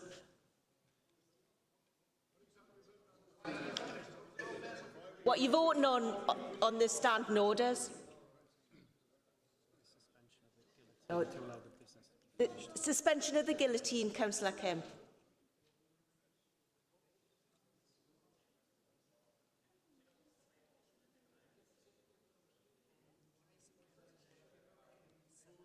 Yeah.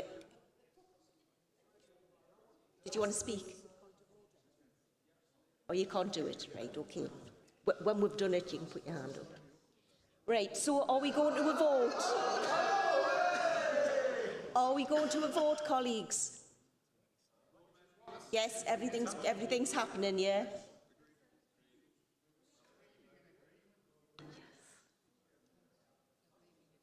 Oh. Fantastic. Is that a first? Is it? Dear me. Well, I can't see to the side. I don't have peripheral vision, but well done. Okay, then we will proceed to item number 14. Cost of living crisis. Now, this is going to be an awkward one because we're amalgamating two motions in one debate. So, we come to item number 14, notice of motion on the cost of living crisis. As you will see, the following item is on the similar subject, cost of living emergency. And I understand that it is therefore agreed that there should be a single debate on these two notices of motions and the amendment which has been proposed to both of these motions. I will call upon Councillor Cott to move this motion, the first motion, and Councillor Ashby to second. Okay, thank you very much, Lord Mayor. And the fact there are two motions on the agenda which are actually very similar, and indeed the leader alluded to this being a key priority, suggests that we're united across the chamber about the nature of the cost of living crisis and the fact that we need to be pursuing measures to address it. Tackling poverty is everyone's business, Lord Mayor, at the best of times, and never mind at a time as this, a time of crisis. We're raising this issue again. Councillor Huddart brought a not dissimilar motion to Council in February, but it remains very important, in fact, perhaps even more so given developments. If we remember earlier in the year, residents saw sharp increases in council tax, rents and service charges, and also reduction in universal credit. And now inflation stands at 9% and rising, and we have a crisis of rising food prices, fuel and heating costs. Household budgets are being squeezed, and there are rising levels of poverty across the country and in this city. All of this, of course, has not been helped by the pandemic crisis, which has caused very deep problems in this city and elsewhere, which we need to be addressing, and indeed I'll allude to some of these issues shortly.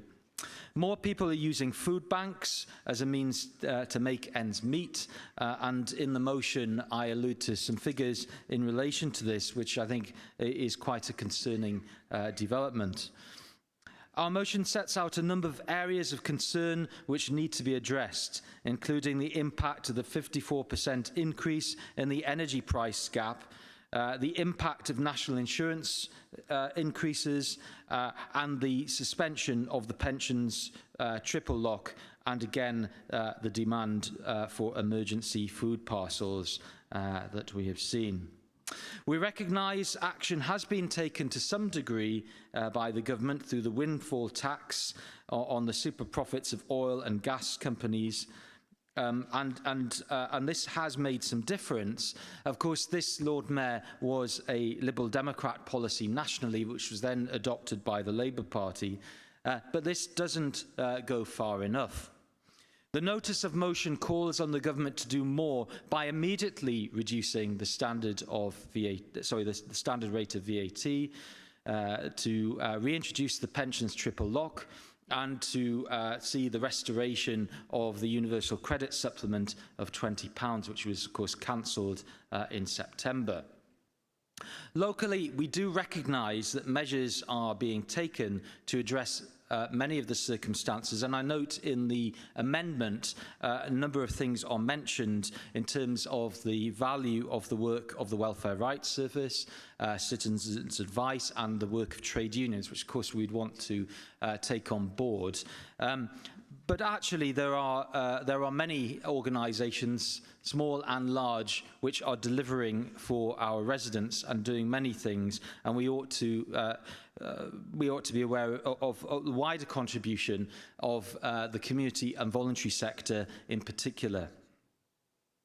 But we want to see this consolidated into a more formal response to the crisis, bringing organisations and partners together to coordinate responses across the city, and we would like Cabinet to consider the options.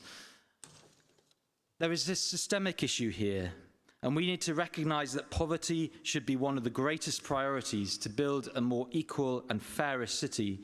And we need to bring all our knowledge and capabilities together, all agencies, all organisations working together, delivering together, collaborating, bringing their responses together into one place, and to tackle the symptoms and the causes. As I said before, tackling poverty should be everyone's business, and what we're proposing to set up a commission to look at poverty will look at the issues about the cost of living, but will also look at wider issues. Child poverty was another issue which was mentioned tonight. Child poverty is an issue that we have long, as a political party, been campaigning on, and of course it was when the Liberal Democrats were in power that we were a beacon authority for tackling and preventing child poverty. Things have moved on, things are much worse, and we need to be doing something about that. So our Poverty Commission is designed to look at the issues related to the cost of living crisis, but it's actually a broader initiative, and we want to do much more to support people. Partnership working is really important in this city, and I see nothing in the amendment which helps to deal with that. I was very pleased to see in Councillor Mitchell's motion that she's proposing something similar, and I think we can work around that. Obviously, we are attracted to aspects of the amendment, but I did think that was one particular gap, and I would like Cabinet to consider our proposals for a Poverty Commission, and I'd be very happy to talk through any suggestions I have about how that could be developed moving into the future. This is a key priority for us, and thank you very much for your time, Lord Mayor. This is a key priority for us. Tackling poverty is a key priority for the Council. Let's do our best to address these issues and make a difference for people in this city who need our help. That's what we're all here for. Thank you very much, Lord Mayor. Thank you, Councillor Cott. Councillor Ashby, would you like to speak, or you would like to speak? Yes, thank you, Lord Mayor. There's a hard rain heading towards us. That hard rain is going to wash away the good life and even the lives of many. There are clouds looming around the world. Riding them are the four horsemen of the apocalypse. We might like to think they aren't heading our way. We'd think wrong. We need to make repairs to the roof here before the current drizzle turns into floods of poverty, hardship and worse. My fear is that come the winter, things will be very, very bad for many, many people here in Newcastle, in Britain and in parts of the world already suffering from climate catastrophe, war, starvation and deprivation. Time is of the essence. The government could do its part at the stroke of a pen if it chose and if it wasn't falling apart. But Newcastle City Council must not and should not drag its feet. The impact of the cost of living crisis on local people cannot wait for the proposed impressive and worthwhile Commission report in full. The subject and proposals for action must be on the monthly agenda of the City Futures Board, just as the COVID crisis was. The effort must be unstinting. The Council must revisit its previous decisions through the lens of the cold and hunger many will feel once summer starts to fade. For instance, citizens' advice funding has been cut and must be restored. Food banks in the city are already reporting a downturn in food and money receipts. Their work is invaluable. Initiatives like Tin on a Wall will generate some support, but it's not going to be anything like enough. Supermarkets with food collection points must be encouraged in their efforts, even if it's a small thing like a Lord Mayor's letter of thanks. Food vouchers during school holidays for those on free meals are welcome, but such families may have children under school age too, and mums who will go hungry to feed them. Organisations like Red House Farm Junior Football Club recognised this during lockdown and helped locally quickly. The Council's food distribution efforts were slow and disorganised. Was the system reviewed thoroughly and lessons learned, so when, not if, it has to be done again, there'll be no mistakes. Interest rates rising will put pressure on families and further breakdowns seem inevitable. The rough sleeping team already working this issue will be further stretched. How can they be reinforced and new workers trained in short order to bring essential food and shelter to those forced onto the streets? Communal feeding is a desperate remedy, but some groups like Sikh Gurdwaras and the People's Kitchen are doing, on a fortunately small scale, what may be needed on a much greater one. We, the Council, need to be talking to them about emergency ramping up of provision and sharing their expertise with others. For all these things, volunteers will be needed. So what registered do we have of contact details of those who helped in the vaccination rollout and during lockdown, for instance? They should be revisited and updated, and if necessary, clearance obtained, so there will be no delays caused by bureaucracy when they are needed. Councillor Ashby. Indeed, Lord Mayor, yes, I will conclude by saying, as the Nobel laureate Bob Dylan put it far more poetically than me, I'm going back out for the rain starts a-falling, where the people are many and their hands are all empty, where hunger is ugly, where souls are forgotten, and I'll tell it and speak it and think it and breathe it, and a hard rain is going to fall. Thank you, Councillor Ashby. I will now call upon Councillor Mitchell to move the motion under item 15, which is to be seconded by Councillor Smith. Councillor Mitchell. Lord Mayor, we are all paying more for food, council taxes up, petrol prices are rising almost as fast as Tory resignations, and the cost of energy is soaring. When government should be doing all it can to stop inflation, what have they done? They've pushed up the cost of employing people through increased employer national insurance contributions. The national insurance hike was supposed to pay for social care, yet households across the city are also paying the social care precept. Rent increases in Newcastle also hit the poorest families across the city. Newcastle residents need action from national government to tackle the cost of living crisis. We need the government to put up as much effort into helping our residents to heat their homes and feed their family as they do to keep the Prime Minister in 10 Downing Street. We all know that this cost of living crisis is affecting people across the income spectrum, except perhaps a privately educated elite in Boris Johnson's government.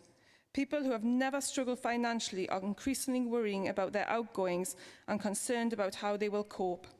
The pandemic impacted heavily on the well-being of the whole population, and the cost of living emergency will do the same. People feel the Conservative government is not listening or does not care. The workers clapped during the pandemic for keeping the country are going on the lowest wages. They're now being pushed into poverty and being condemned for asking for a pay rise that keeps their head above water. They kept the economy going and should be helped in their hour of need. The amendment states that the administration is to become a real living wage employer. I urge this to be brought in quickly as people need help now.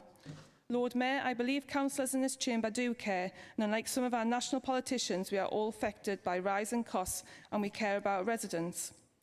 While a lot of help for residents lies within national government, we in this chamber must look for ways to help our residents and do our best for them and listen to their worries. I recognise the council is also affected by the same cost of living pressures as local families, but my motion aims to address the areas where this council could help residents and people whose income is ultimately funded by the council. The motion asks Cabinet to work creatively with councillors across the chamber to look for innovative ways in which Newcastle City Council can help all of our residents with the cost of emergency. Thank you, Lord Mayor. Thank you, Councillor Mitchell. Councillor Smith, would you like to speak now, or? Great, thank you. I have an amendment. Councillor Kemp, would you like to propose the amendment?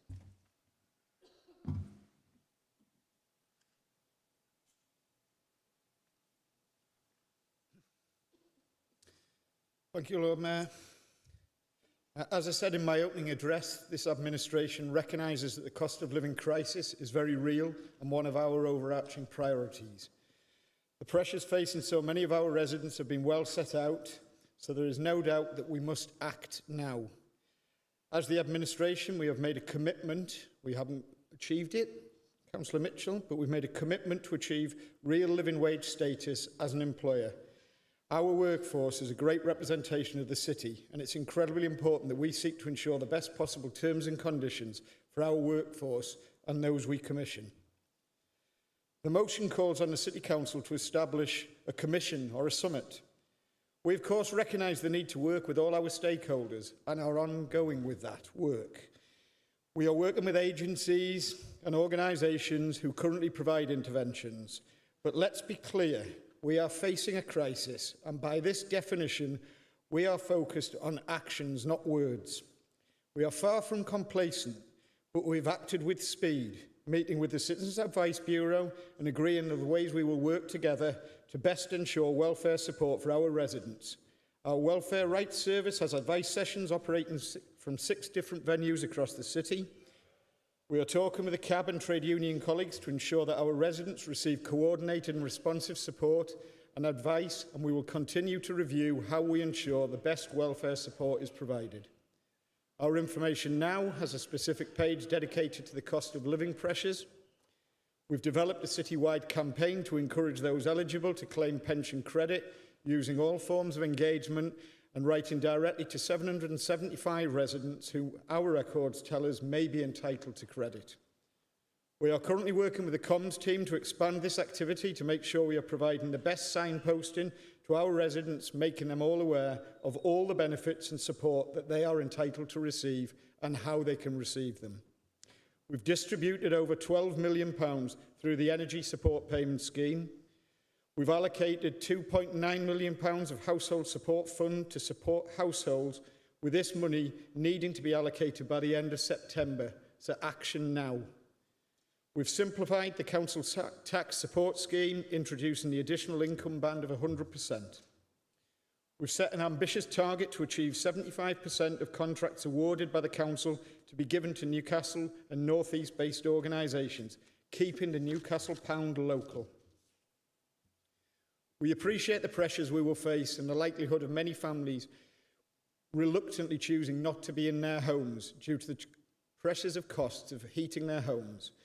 Our community hubs have free Wi-Fi and access to IT equipment, and we will look at the extension of opening hours to provide greater support to our residents. Last year, we provided through £1.4 million holiday activity fund children with access to food and physical activities over the summer holidays, which in real terms meant 10,000 activity packs, 500 sports equipment packs, and 3,000 food parcels. This year, we've funded 80 projects this summer through Best Summer Ever, and food offers available for every child attending a session. And of course, the Newcastle Fund has recently opened for this year, and we expect to support many VCS organisations in the city. I hope I have illustrated just how seriously we as the administration take this crisis and how we understand our role in protecting our citizens.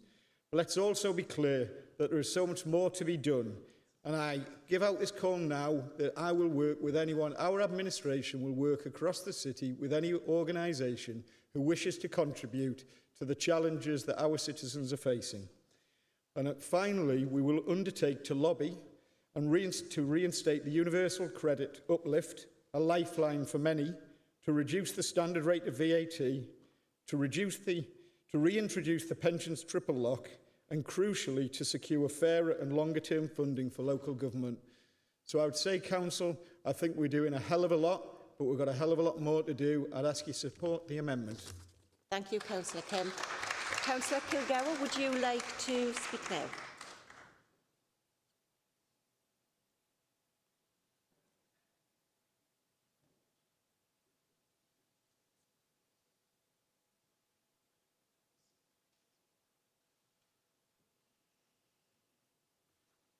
Thank you, Lord Mayor.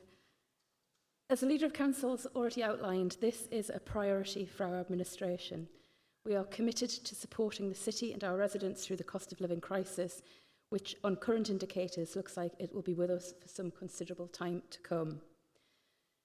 I believe local authorities have a crucial role to play in place shaping, attracting businesses and decent jobs, and promoting to employers the benefit of signing up to schemes such as the Good Work Pledge. We can use our commissioning frameworks to promote social value and local wealth generation, as well as supporting community businesses, social enterprises and cooperatives. However, I think we need to break this down into what we as a council can directly deliver and what we can influence.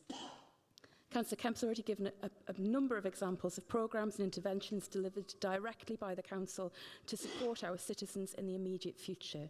I'll not repeat them, but will reference work we're also part of as part of the North of Tyne Combined Authority, such as pilots to provide welfare rights advice at a number of schools in the city and school uniform policy changes, which will directly benefit families in Newcastle. We need also to look at the medium to long term, however. Good, secure and well-paid jobs are vital if our city is to withstand what looks increasingly likely to be an economic recession. I'm pleased to say that we're recognised as an advanced good work employer, and as our amendment states, we're committed to becoming a real living wage employer. This can't happen overnight, given existing contracts and potential cost. However, we're confident we can achieve this in a relatively short time scale, and we're committed to this because we believe that in-work poverty should not exist in the 21st century. Social care staff, for example, are often the lowest paid in our communities because their roles are seen as being traditionally women's work and society doesn't value them as highly or as significantly as other roles. If we're serious about supporting the low paid and families through this crisis, we have to start here. Alongside these interventions, we will continue to lobby central government through all of the mechanisms available to us, directly, through the LGA, through core cities and other appropriate channels, to reinstate the £20 universal credit uplift, reduce the standard rate of VAT and reinstate the pensions triple lock, and take every action necessary to protect our economy and our people. But crucially, Lord Mayor, we will continue to lobby government to reverse the prolonged assault on local government over the past 12 years and resource us fairly so that we can support and empower our residents in ways designed to meet our local needs. I second the amendment, Lord Mayor. Thank you, Councillor Kilgour. We have 3 members wishing to speak. Councillors Frew, Greenhoff and Gallagher. Councillor Frew, would you like to go first? Followed by Councillor Gallagher, then Councillor Greenhoff.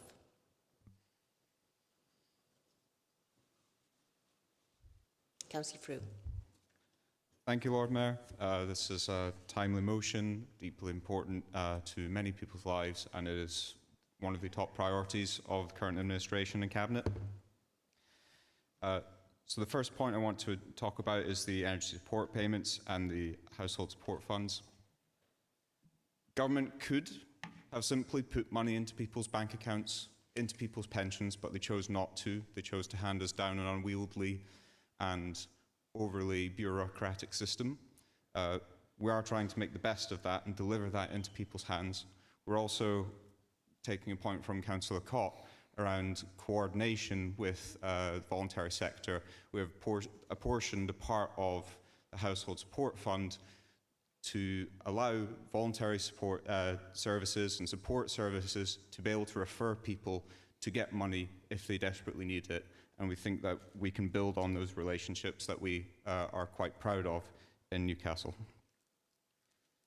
We're also looking at how we can use our digital offer more effectively, how we can put information in a more digestible and accessible format so that people who are in need of support can find what that is, and so that the voluntary sector can also access that support more easily. And on welfare, just earlier in our agenda tonight, we had a letter back from the Secretary of State where we had already been asking about the two-child limit on universal credit. And we have consistently lobbied government around the uplift, and we think that was a horrible act by a government that does not care and continues to pressure some of the most hard-up residents of our city, many of them in work and not deserving the kind of conditions that they live with. I also want to highlight the part of the amendment on food upcycling. There's been some excellent work in Newcastle, such as Magic Hat Cafe, where the cost of food is going up. We need to make it use it more effectively, and food upcycling has been an excellent way of delivering food to people who struggle to pay for their gas and their electricity just to cook. So we want to build on those relationships in the city as well. And lastly, I want to touch on VAT. The Labour Party, in the 50 years that VAT has existed, has actually quite a good record. The 2 times that VAT has been reduced, the standard rate, was a Labour government, and of the many times that it has been increased, it has largely been Conservative governments. And the last time it was increased, I'll not dwell on this, there were 2 parties in government in 2011. But I agree with the points that are made by the other side, and in good faith and friendship, and we all are trying to serve our residents the best. I support the motion and the amendments. Thank you, Councillor Frew. Councillor Gallagher. Thank you, Lord Mayor. People often say things like, you know, kids today don't know they're born, you know, back in the old days and all that, you know, we knew what poverty was. But I don't think that's true. I mean, when I was a kid, I didn't know I was poor, you know. I mean, you know, we didn't even have a radio. My dad used to pop his ear up against the wall in the morning to hear the pips on the radio of the lady next door, you know. But all your friends were in the same boat, and you go to school, everything. You know, everybody was in the same boat. You know, I remember when we paid off the Provi man. You know, it was like a huge thing. My mum and dad finally getting out of debt. You know, and there was whiskey, there was hugs. You know, everybody was in tears because this man was like a part of the family. You know, but we didn't understand that we were poor. These days, kids do understand that because of things like the internet and what have you. You know, they realise they're missing out. And I can't really begin to think what that's like for the kids and what it's like for their parents to realise, you know, that their kids understand that they're not as well off as others. So I've been trying to think of practical things. I mean, the Leader of Council mentioned about, you know, the real living wage status and things like that. It occurred to me, like we were discussing earlier, about licensing and what have you. Could we look at changing licensing regulations and planning regulations, perhaps, to include things like employers employing people on the real living wage? You know, is there anything else we can do around that? You know, is the council procurement, for example, is that looking at our suppliers effectively? You know, and you know, are we making sure that they're paying a decent wage to their staff? So I mean, let's just see what we can do to help. And I absolutely support the motion and the amendment. Thank you. Thank you, Councillor Gallagher. Councillor Greenough. Thank you, Lord Mayor. Last month, as mentioned, we've seen inflation reach over 9%, which is the fastest rate in 40 years. It's having a devastating impact on family budgets in my ward and wards across the city. Child poverty, unfortunately, is soaring, and food bank use is once again increasing. And my focus tonight is going to be on food poverty. Unfortunately, we're seeing a double whammy where the cost of living crisis is leading to fewer donations to food banks as families are seeing their own household budgets squeezed at the same time as demand is increasing. Recently, I joined the West End Food Bank to thank the volunteers for the work that they do supporting residents all year round, and that was alongside Councillor Higgins, Gian Wura and Catherine McKinnell. We heard directly from those on the front line and their experiences of dealing with food poverty. While it's a real stain on our country that we should need such a thing as a food bank, it's absolutely right that we acknowledge the fantastic work that the volunteers do.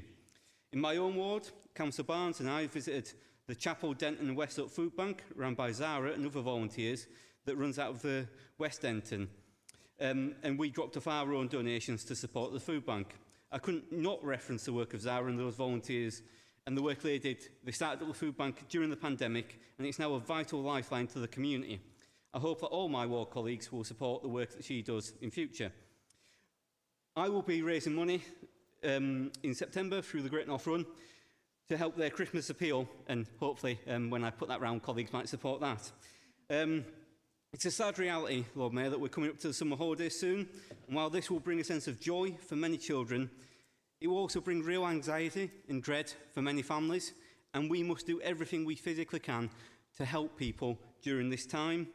I'm really concerned that we will continue to see food poverty increase under this government without real action to address the cost of living crisis. As I say, as a council, we must do all we can.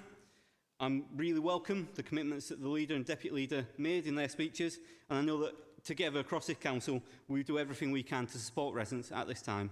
Thank you, Lord Mayor. Councillor, thank you, Councillor Greenhoff. Councillor Smith, would you like to?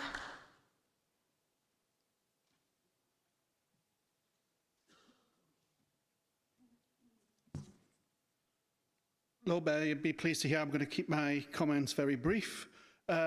All three motions ask for action from national government, but we must recognise that the council plays a major role in the life of the city, and I'm pleased that this council will stand as one in declaring a cost of living emergency in the city. Whatever the final wording of the motion, I hope this council will do all it can to support residents, including thinking about out-of-the-box solutions wherever possible.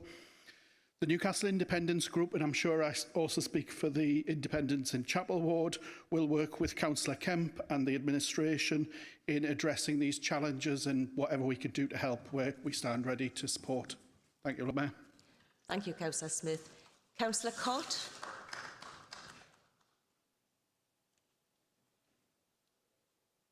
Councillor Kemp, do you want to get ready? You don't. Oh, sorry, it's not you. Just keep me on your toes. Councillor Mitchell, it is. Okay. Thank you very much, Lord Mayor, and thank you very much, colleagues, members, for all your comments, which I think have all shown that we do share a commitment. I think that there is an incredible amount of work that's going on across the city to support the cost of living crisis, and the fact that we tonight in this chamber are declaring this cost of living emergency, I think speaks volumes for the political commitment behind that. I would be interested, however, I was hoping that we might be able to set up some kind of commission to look at these issues. A point that Councillor Frew made around coordination, I think, is where I was coming from in proposing this. I think it would be useful to have some political oversight, so I'm just wondering whether there could be a commitment by Cabinet to take a report looking at all of these issues so that we can see how they all kind of fit together, and to try and kind of set out how there can be some political oversight to coordinate those issues, to make sure that we're reaching all the families we need to reach, to make sure the different agencies are working together collaboratively to deal with the issues. There was one note of caution which I will raise, and that is the continuing reference to 2010 and austerity. The world didn't change in 2010. There was poverty before 2010. I know we have a difference in view in this chamber about the significance of that year, but until this council changes the culture and thinks more about these issues in the round, we're not going to get very far if you think that the whole of the situation we face relates to decisions in 2010. If that's the political perspective that you hold, then I think that's very wrong. However, I don't want that to cloud the fact that I'm in sympathy with your amendment for the most part, and will obviously want to play my part, and my group will want to play their part in making sure that we deal with these issues. So thank you very much, Lord Mayor, and thank you for everyone for your comments in this debate. They've been very interesting and useful. Thank you. Thank you, Councillor Cott. Councillor Mitchell.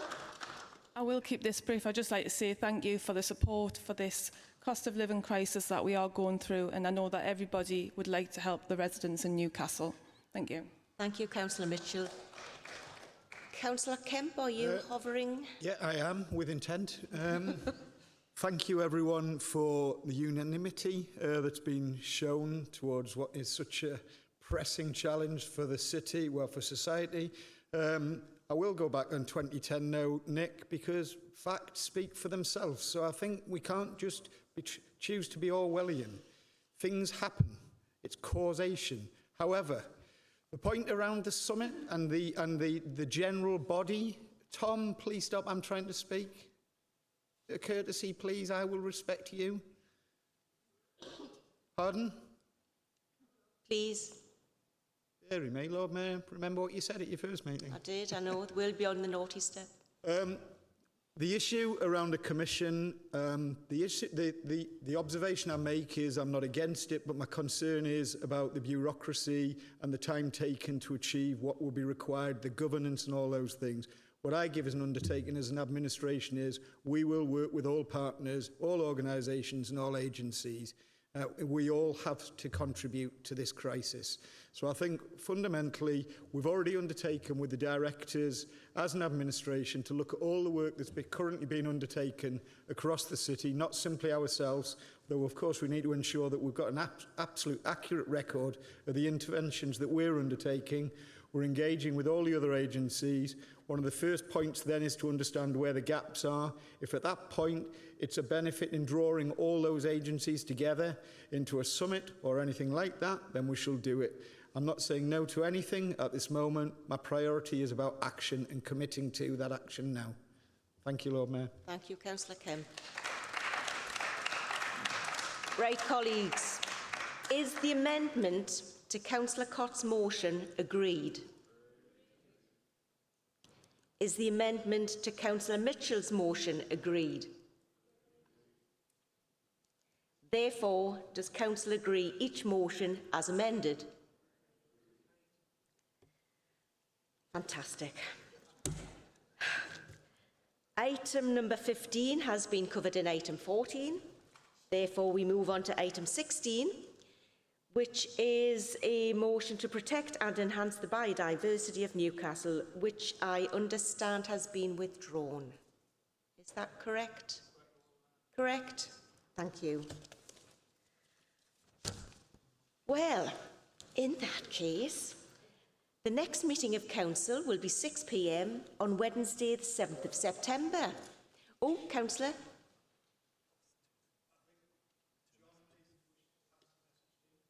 Somebody.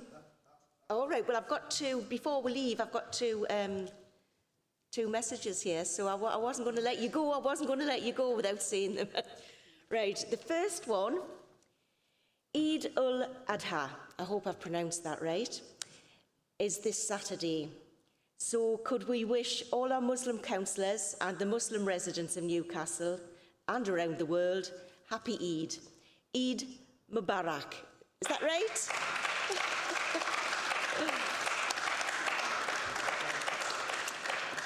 And we have another good one. This is really very good. I think you'd be on your feet. Newcastle has been shortlisted as the HQ for Great British Railways.